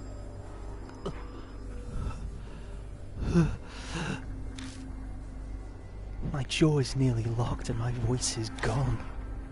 Don't try to talk just yet. The water here comes straight from the T Mountain range, so it's deadly cold. You were submerged in it for near an hour, so you'll be slurring your words for a while. Relax, your friend's fine. So, you, got somewhere to go back to? I nod as I groan. The old man's face brightens like the sun. Well, that's great. Not that I'm demanding a reward for saving you or anything, but I am pretty darn hungry. The man eyes me, his smile sharp. Oh my god, he's gonna kill me. Oh. I guess we're just driving back home now then. Okay. I guess I'll not die. We get in the car, and even though it's the wrong season for it, I turn the heat on full blast. Wait. I'm trying to remember, wasn't it quite... When was the season? Huh. Ancient old man voices. We dry off with towels and the like, but it doesn't stop our shivering for a long time. While this is going on, the old man... Whew! It's hot. Can I open a window? He's blatantly fanning himself in front of us. Okay, yeah, in a way, we owe him our lives, but even so, he's being a pain. Hang in there a little while longer. Damon shudders. You can see us shivering, can't you? How selfish can you get? It was an honest question and it probably sucks for him, but we still keep the car like a sauna. After driving like that for a while, our teeth finally stopped chattering. The man's name is Banshee Aito, and that's how he introduced himself. But that obviously isn't his real name. As he sits next to me, Banshee gives off a savoury smell, like freshly baked bread. It kinda cheers me up. Or at least it does for a few moments until I realise it's the stench of dried filth. So, Banshee, what were you doing in a place like that? Banshee remains silent. Are you listening to me? Don't feel up to talking yet. I'll tell you in exchange for some food.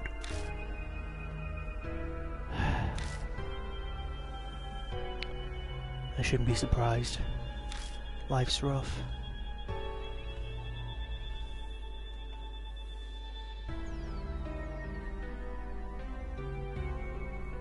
Wait, that should be my question. What were you two doing down there? It's a long story.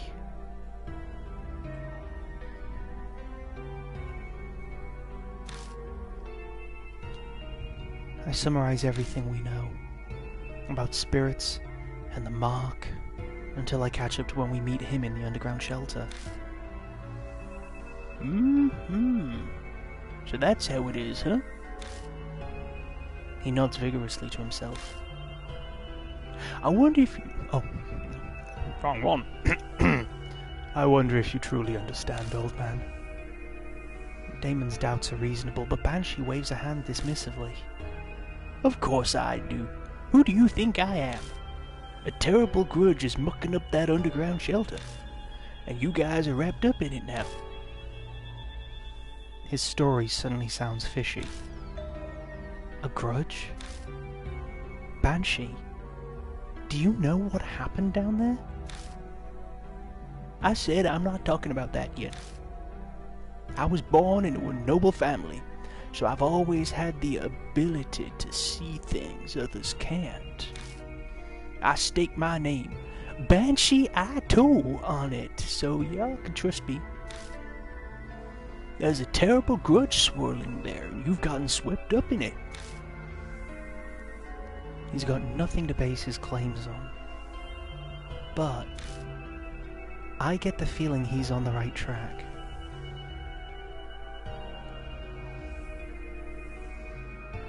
Oh, Amy's Bakery. Oh, they're completely fucking psycho.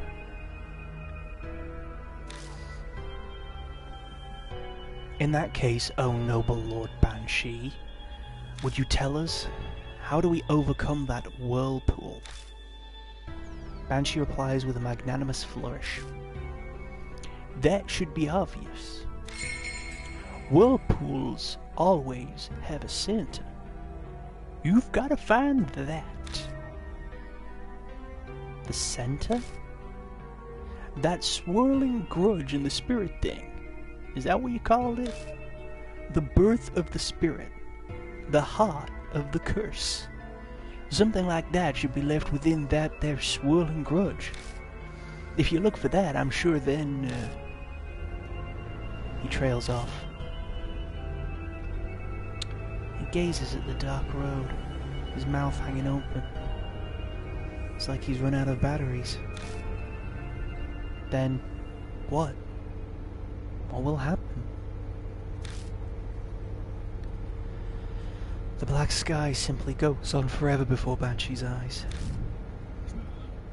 Oof.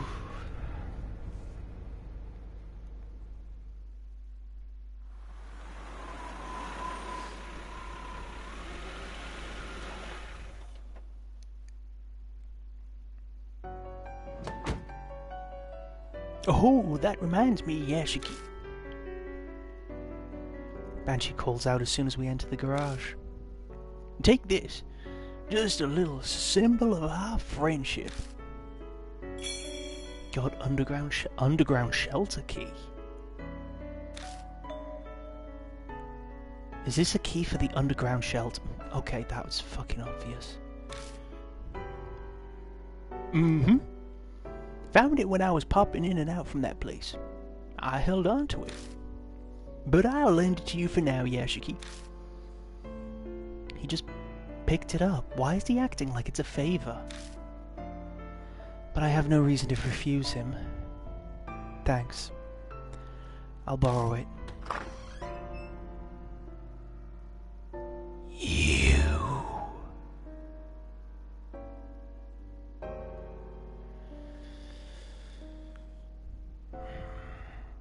Hiru walks up to us.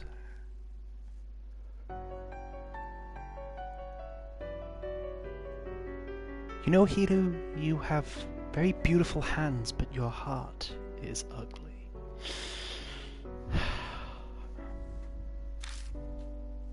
Oh, welcome back. Learn anything? Yeah, what peace and quiet is like without you. Damon butts in before I can speak. Wait a second. You're not really considering. You haven't fallen for that suspicious old man's story, have you? Wow, that's rude. If you want my opinion, a snotty punk like you should be trusted even less. Of course, Yashiki, you believe me, right? To quote M. Bison, of course! That's my good pal Yashiki for you. Well, I suppose if you're fine with it, then I won't worry about it. Anyway, changing the subject. Good grief, can we just move on from talking about this? Banshee, you're hungry, right? The dining room should have something. Woo! Food! Food! Banshee bolts out of the garage and vanishes into the mansion.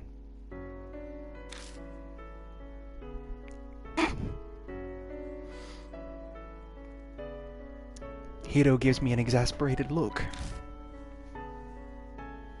Mr. Yashiki, you've got a crazy one on your hands this time.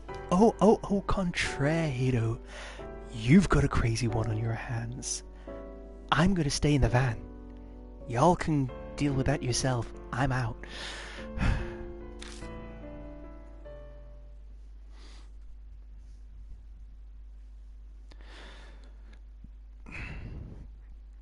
To appease the starving banshee, I offer him some cup noodles and sweet buns.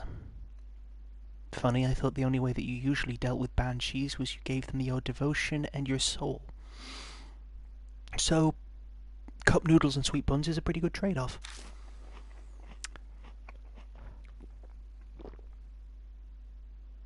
The epitome of hunger, he greedily begins scarfing it down like a starving dog.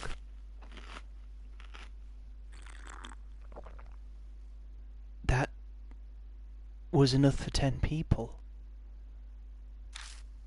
He devours all of it, and I'm reminded of a high-power vacuum cleaner.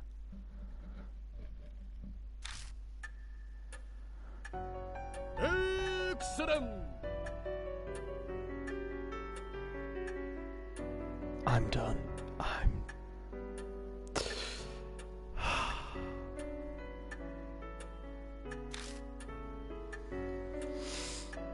I haven't been this full in forever.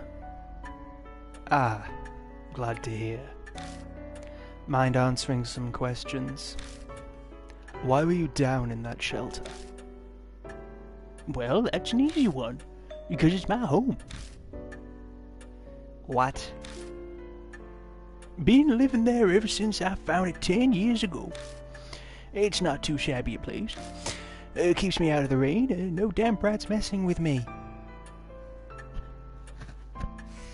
Fucking the dead are walking around in there, you fucking psycho.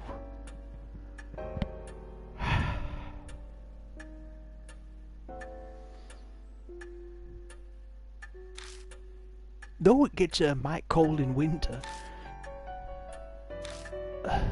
I don't know how to respond to that. Hero and Damon seem to be the same.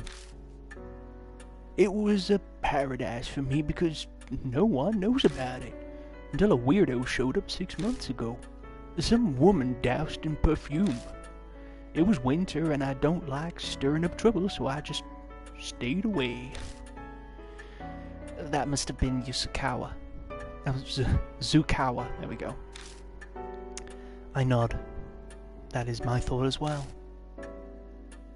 That was a month ago. Wait, didn't he just say something about it being 6 months ago? I figured she must have upped and left, so I went back. But now there's something stranger. Which was? A damn walking Buddha statue. I know I'm pretty out there, but even I was shocked by that. I even got this weird scar. Wait, scar? Banshee removes his scarf, revealing the mark on his neck. Yeah, Synchro, a damn walking Buddha statue. You may not believe this, but that statue gave you that scar. Yeah, seems this time the fight's going to be something more physical. That's why I'm thinking the sword and the guns are going to be more important. I figured it was the Cannon Soldier after all. The Cannon Soldier? How do you know that name? Some document I saw had it. It was an old plan to make a Buddha statue move with supernatural powers. A heavenly Buddha project weapon. Are you nuts? Spirit powers making something move? That's insane. Now, Hiro, calm down. So those documents that you found, are they still around? Nope, I burned them for warmth. I had delicious roasted potato, too. How could you?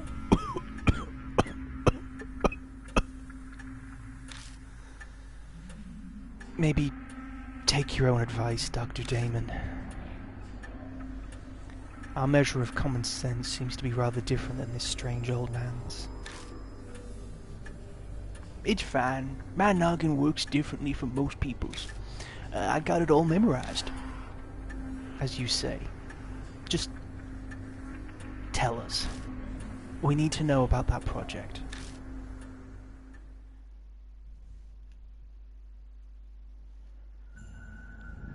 The Heavenly Buddha Project was the pet project of some general at the end of the war. So they built that shelter for it. Ta-da! The 13th Army Engineering Lab. To make the cannon soldier thing, they did tests on Buddha statues. They were brought for some shrine or something somewhere. That must be 8 Shrine. They did a bunch of stuff to infuse the statues with spiritual power. There was a monk from T Mountain, spiritual treasures from all over. But nobody thought anything had actually come from it. The project was just an excuse to keep that fanatical general busy. At least, it was supposed to be. But one day, the statue started moving. It went berserk through the lab and went crazy on a ton of people. Bloodstains and old corpses in the shelter are probably the victims. Some people survived, but they had red bite-like marks on them. The thing went and wrecked the place, then it stopped. And never moved again. No one knows what even triggered it. That's about everything it said.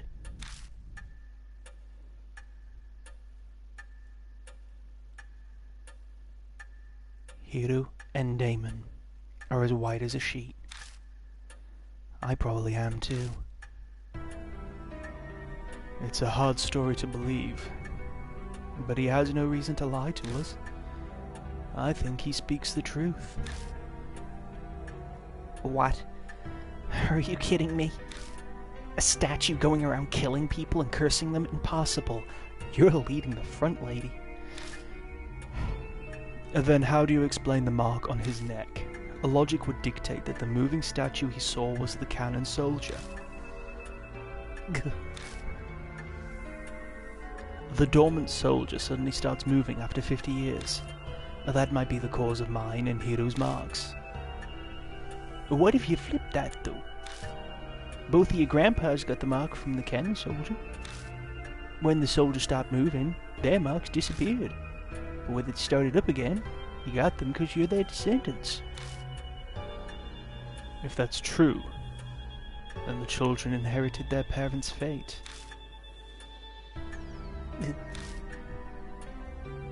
Hiro can't seem to muster up any kind of counter-argument.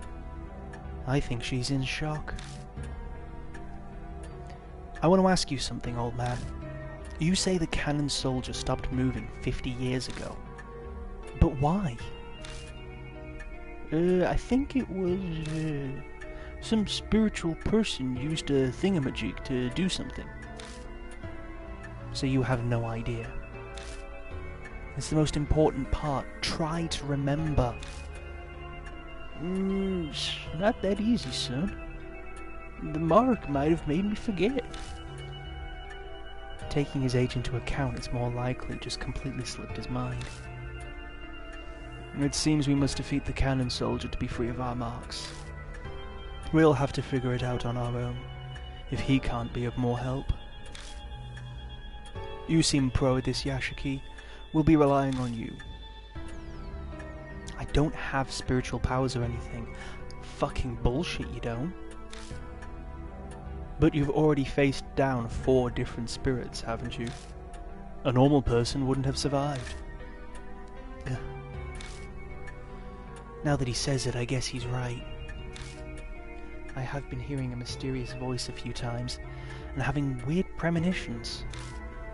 I even caught myself unconsciously talking when we were down in the shelter. So what are you folks gonna do now? Good question. Let's investigate the project in the shelter. I feel like that'll be the key to the mark. I guess we're going back in then. Hero's still kind of sulking, but she's at least recovered from her shock. We all share the same fate. It's too late to try and run away. Yep, you should find it there. The heart of everything that's causing the curse. You need that to stop the cannon soldier. That's what my gut's telling me. What are you gonna do then? I'm full now, so I was gonna go and take a nap in that park nearby. I'll sit and wait until you fellas do something about that soldier. Oh, wait just a minute, you old fart. Didn't we just say that it's too late to run away? Okay, I get it. Well, you folks did feed me, so I guess I can help you. New info was added to the spirit file. The underground shelter's inhabitant other. Okay, let's swap.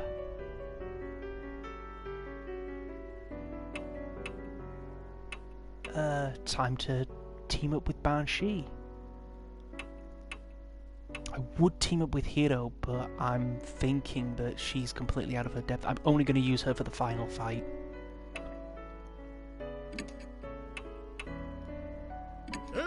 Excellent! You fucking hell. Right.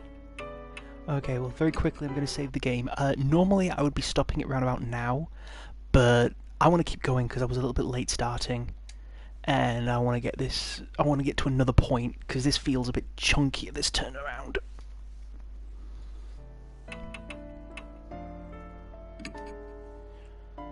Right, so to South Alley. Oh, we can't go to North Alley, yeah, because South Alley was the one with all the manholes in it, I believe.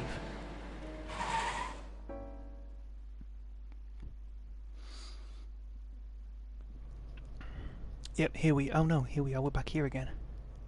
Right, so...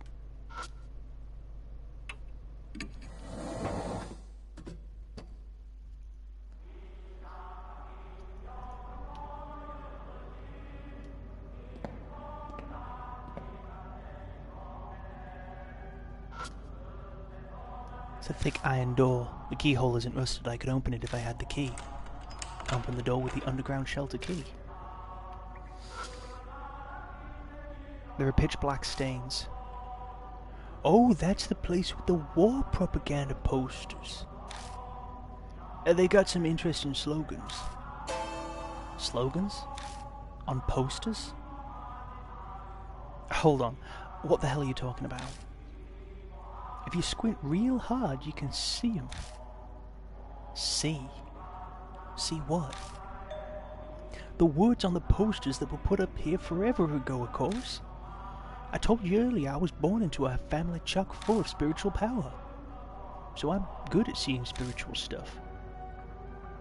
Are you serious? I can do a test reading for you. Ask me anytime.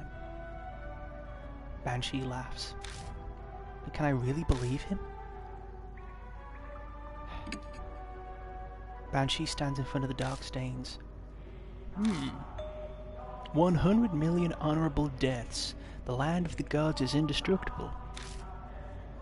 That's what it says. These are from the end of the war. They're pretty desperate sounding.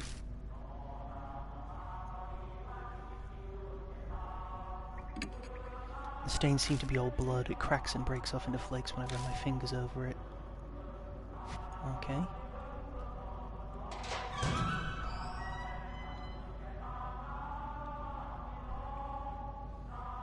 There's a single out-of-place Buddha statue. Its head has been cut off.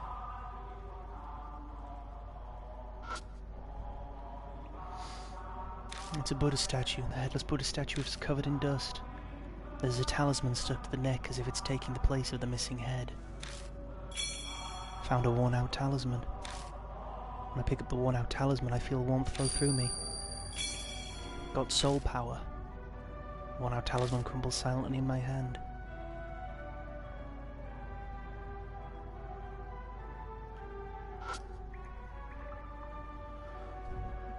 One second, has chat decided to crash on me again?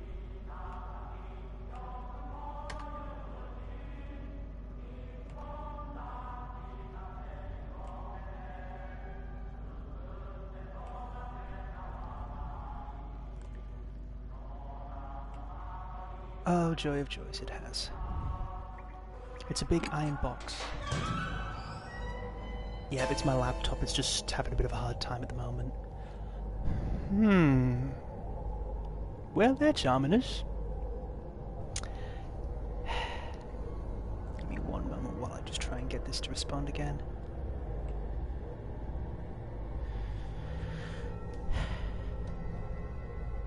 I'm gonna keep going, don't worry.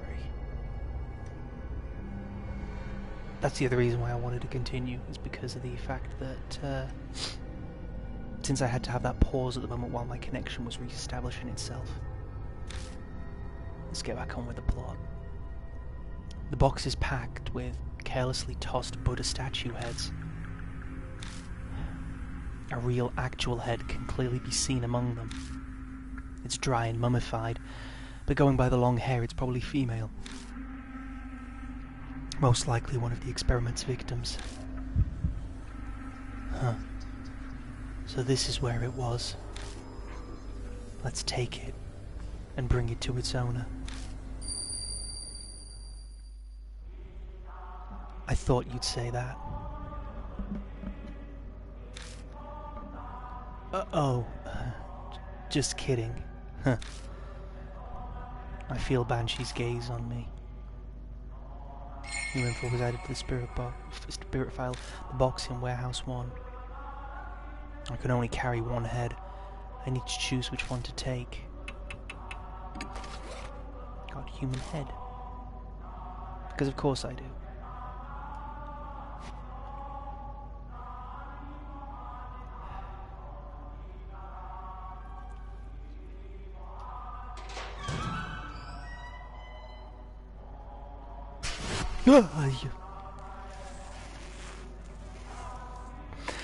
I had missed those, and I'm glad they're back.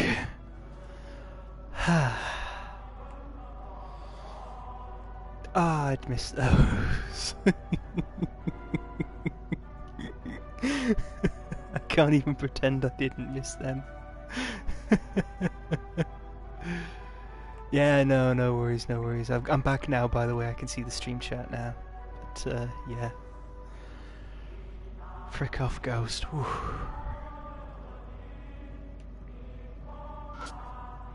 I don't know what that one says, so I'm just going to leave that one where it was.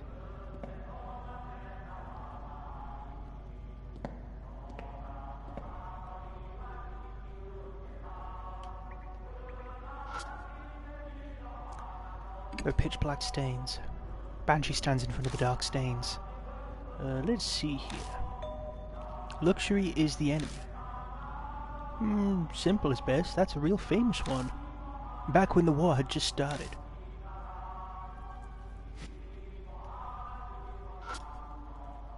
A trail of blood leads to the ladder at the entrance. Was someone trying to escape?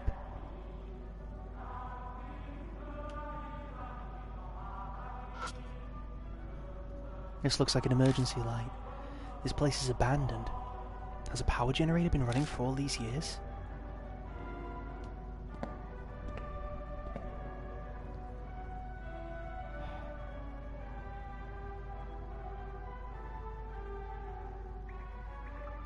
Which way was it? Left, if I remember correctly, goes to one of the... Oh yeah, here we go, perfect. The pitch black stains. Banshee stands in front of the dark stains. Suppress your desires until we win. Work harder, not hard enough. Those are the slogans I can see. Oh, these are the most famous ones. They're from the middle of the war.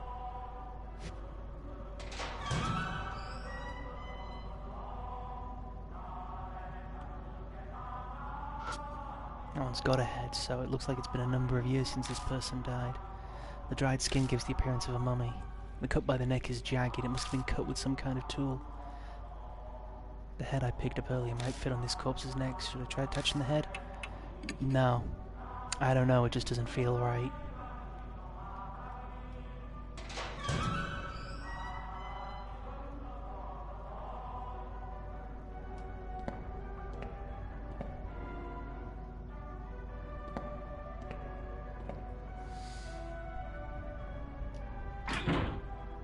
seems to be locked. It's a thick iron door. The keyhole isn't rusted. I could open it if I had the key. Open the door with the underground shelter key. And away we go.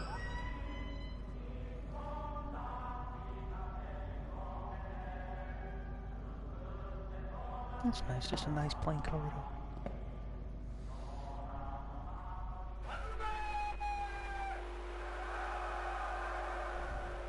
I can hear a victory chant coming from the other side of the intersection.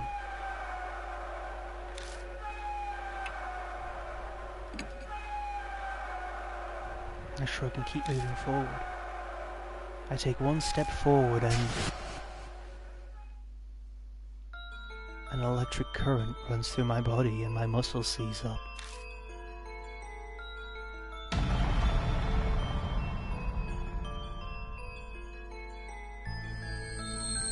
You lay about. What are you doing there? You have time to be loafing around, do you? Recite this space's slogans at once. Cheer for the final battle in the homeland. This was at the end of the war. That was the 100 million honorable deaths.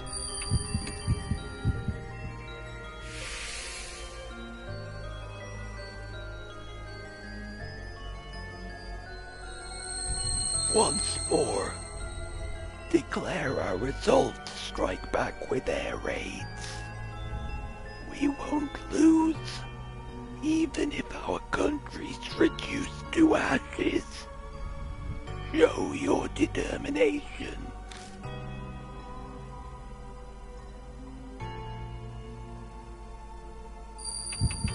Land of the Gods is indestructible.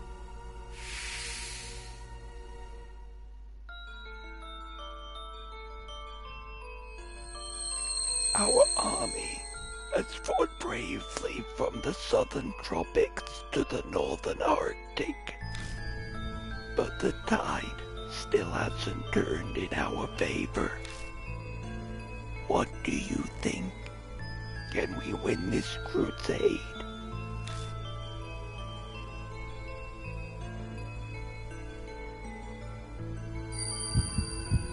If the kamikaze wins below, it's the only one that sounds like a slogan.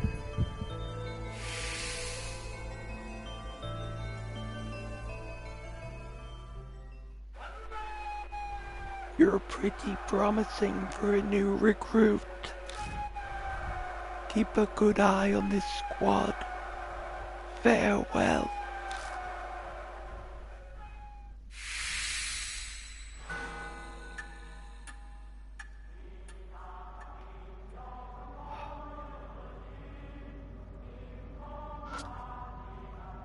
There are numerous footprints in the bloodstains on the floor. These human footprints, so...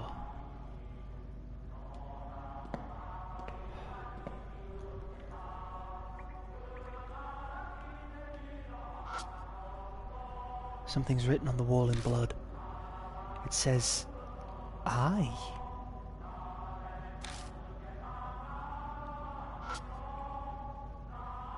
Human bones. It looks like the person was crushed to death. It's a thick iron door. The keyhole isn't rusted. I could open it if I had the key.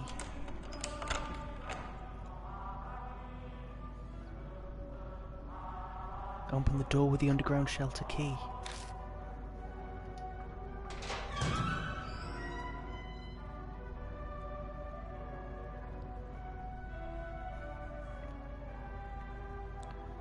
I think I found the head's owner.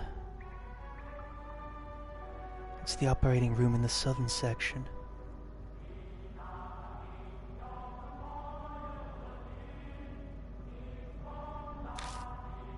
But on this table is...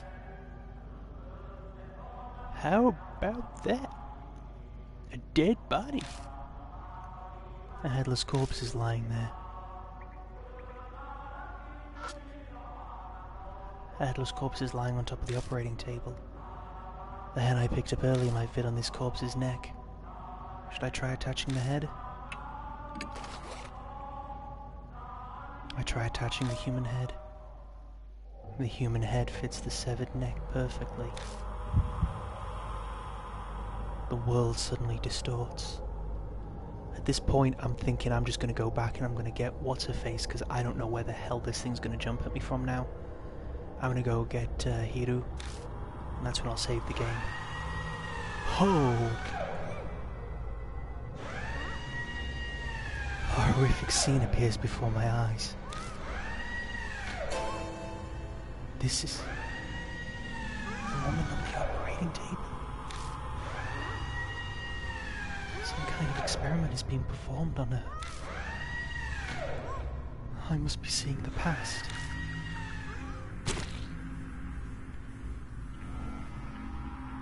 The sound triggers a change in views.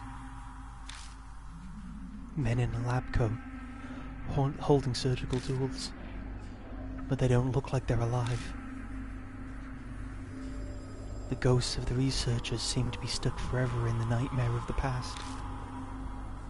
I can hear the men whisper from my left side. Hey, he's awake. Don't worry. He'll be dead soon anyway. True enough. Then something else interrupts. You. This time it's a cold whisper from my right. You can hear me, can't you? Don't be afraid. Soon. The voice on my right cuts off and I can hear the men in lab coats again.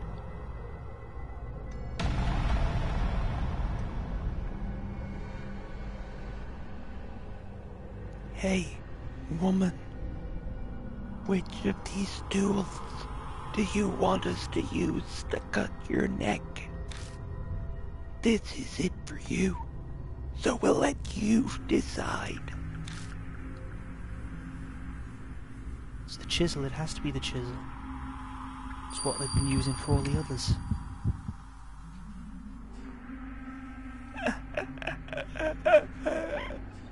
Good answer. You're pretty smart. Unfortunately, you'll soon be saying goodbye to that clever head of yours. It's valuable material. We'll cut it off nicely. You call that safe?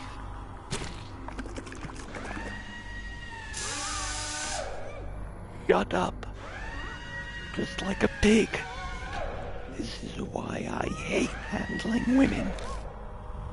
Be patient. We finally found a clue.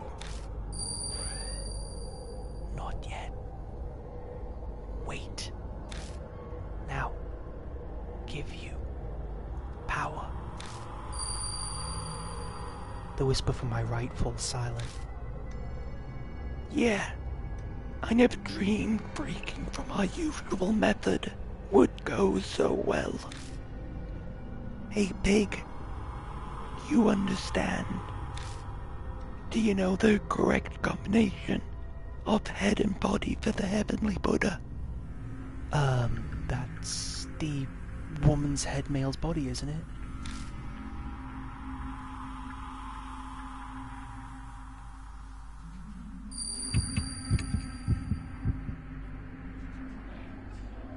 Precisely. And that's why we need your head. Gladly offer it up for the sake of our beloved country.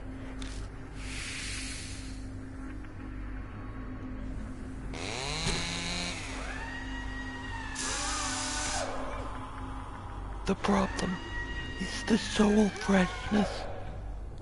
Regardless of refrigeration, it's all up to the quality of the cut. Though there are only so many available methods, this is all the equipment we have. Then, to the freezer. The voices on the left cut out. A determined voice echoes in my right ear. Hate. Hate. Hate. Hate this whole world. Tear it to pieces. The power to do that, I'll give it all to you, in the place where you hear me now. Tear it to pieces in the place where you hear me now. I'm hearing you in my right ear. Let me just make a quick note of that for you. Voice in right ear. A wonderful chicken scratch there. Hate them. Destroy them. Understand? Gee, I wonder. Never had that happen before.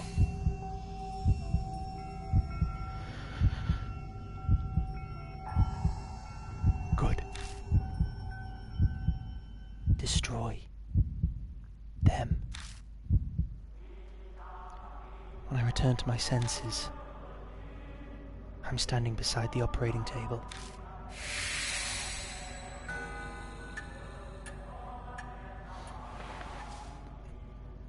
Just then something slides out of the hand of the corpse on the table.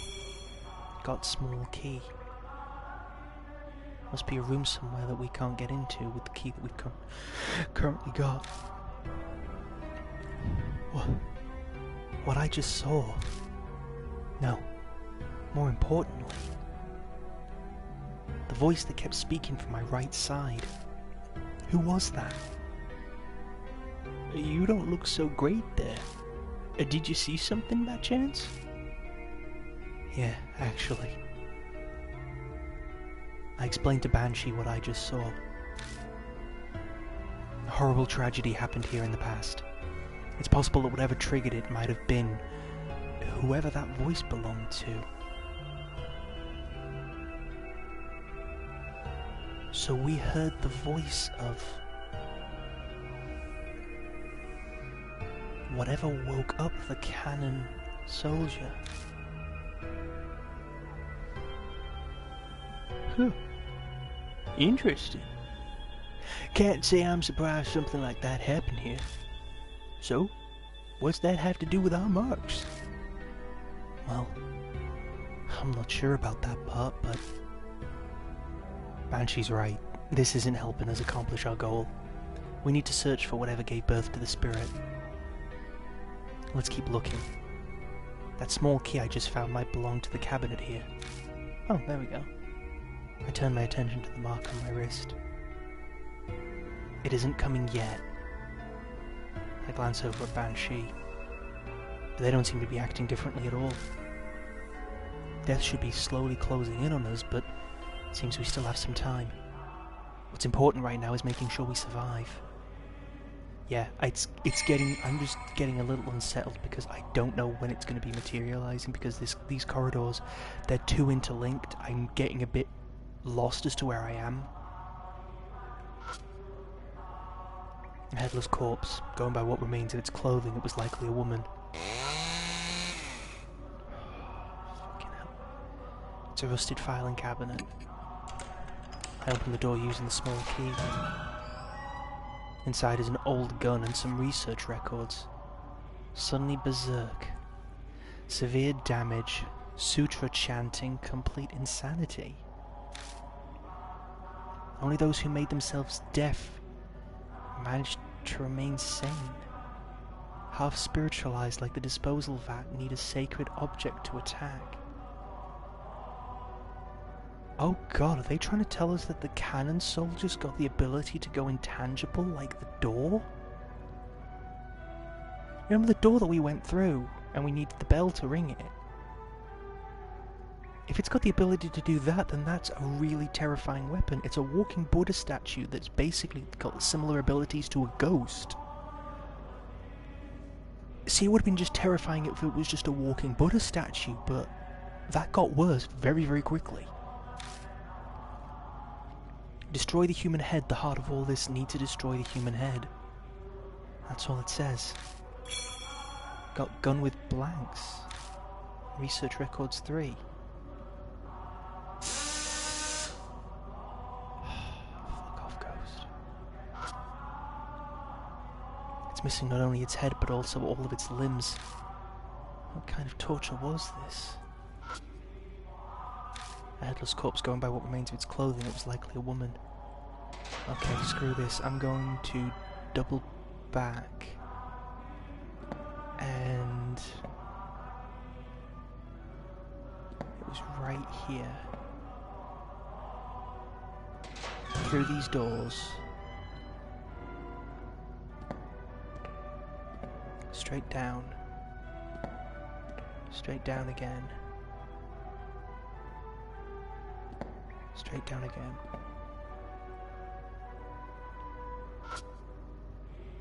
If I climb the ladder, I can get above ground. Yeah. I'm gonna team up with Hiro as much as I don't want to. And that's why I'll end it there.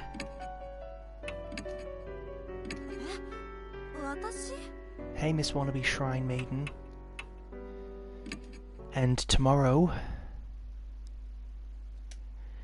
it will be, well, effectively the end of Deathmark. Like I said, I know that there's still an awful lot of areas that I still need to cover in that underground base. That laboratory is just a complete maze of things, but there's too much risk of me running into something at this moment in time and like walking into a boss fight. The whole thing with Miss Zoo was pretty quick and it got thrown upon us, so I'm thinking that this one is going to be a case of at any point. Now, if we've got What's-Her-Face with us, she can use the bell. So I'm probably thinking that that's going to be something, because that keeps coming up.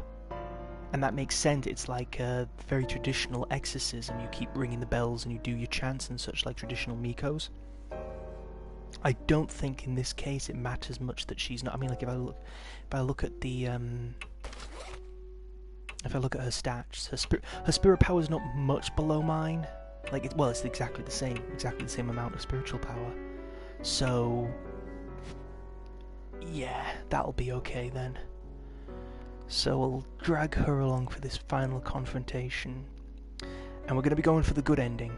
The thing I didn't get a chance to say earlier on Amiibo was that I'm going to go for the good ending, because then it will leave this weekend. Oh yeah, sure. I'll swing by and pop in. But yeah, it will be a case of doing the good ending. I know I was saying I wanted to do the bad ending and then do the good ending next, because tomorrow is effectively going to be a week of because it's going to be a week before I can do the DLC chapter. Thank you so much from Duta, and thank you so much as well, Synchro. But yeah, I'm gonna go for the good ending this week, and then at the start of the next DLC, I will get to the bad ending, so we can at least see it, because I want to see the bad ending, because this is like the last case before the DLC one. So we're going to end tomorrow. Tomorrow is going to be the official end of Deathmark, per se. And then we'll have the DLC next week, which is technically bundled up in this game as, you know, as already included. But thank you so much for coming by, guys. Thank you so much for your tips. Thank you so much for everything. I really appreciate it. Thank you for being here. Thank you for keeping me company. Sorry for the technical issues and such, but you know, I will be tomorrow. That will finally, hopefully understand what the heck is going on with Yashiki and his mark, and figure out everything else as well, because now we are going to be exploring all of this underground area with Hiru. Great. And we will see where it will finally lead us. But regardless, I will be finishing the chapter tomorrow, so hopefully, even if it starts at 11:30, like last time, I will try and make sure that I start a little bit earlier.